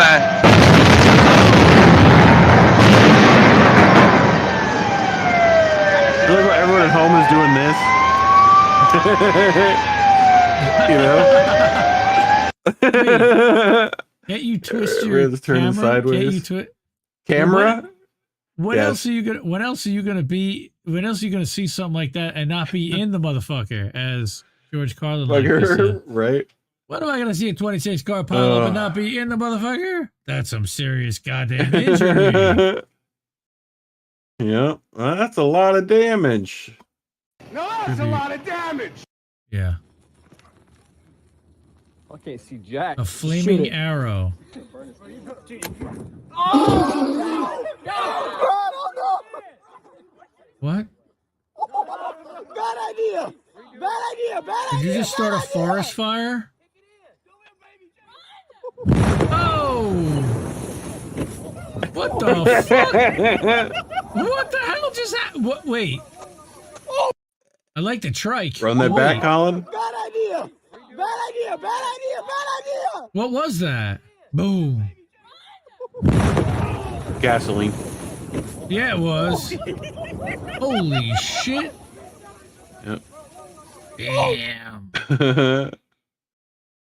He hit a firework mortar on a bow. Wow. What? Wow. Anyway. That's boats. That's boats. Great success. Yay. Yay. Yep. Okay, now we get Reef did it. face. We did that. We finished that portion. And we don't again have very much this week to talk about. Of course, look for our clips on Rumble every day. Support INN's channels everywhere else, including YouTube, but fuck you, YouTube, for censoring. INN News will be here Wednesday on this channel, probably.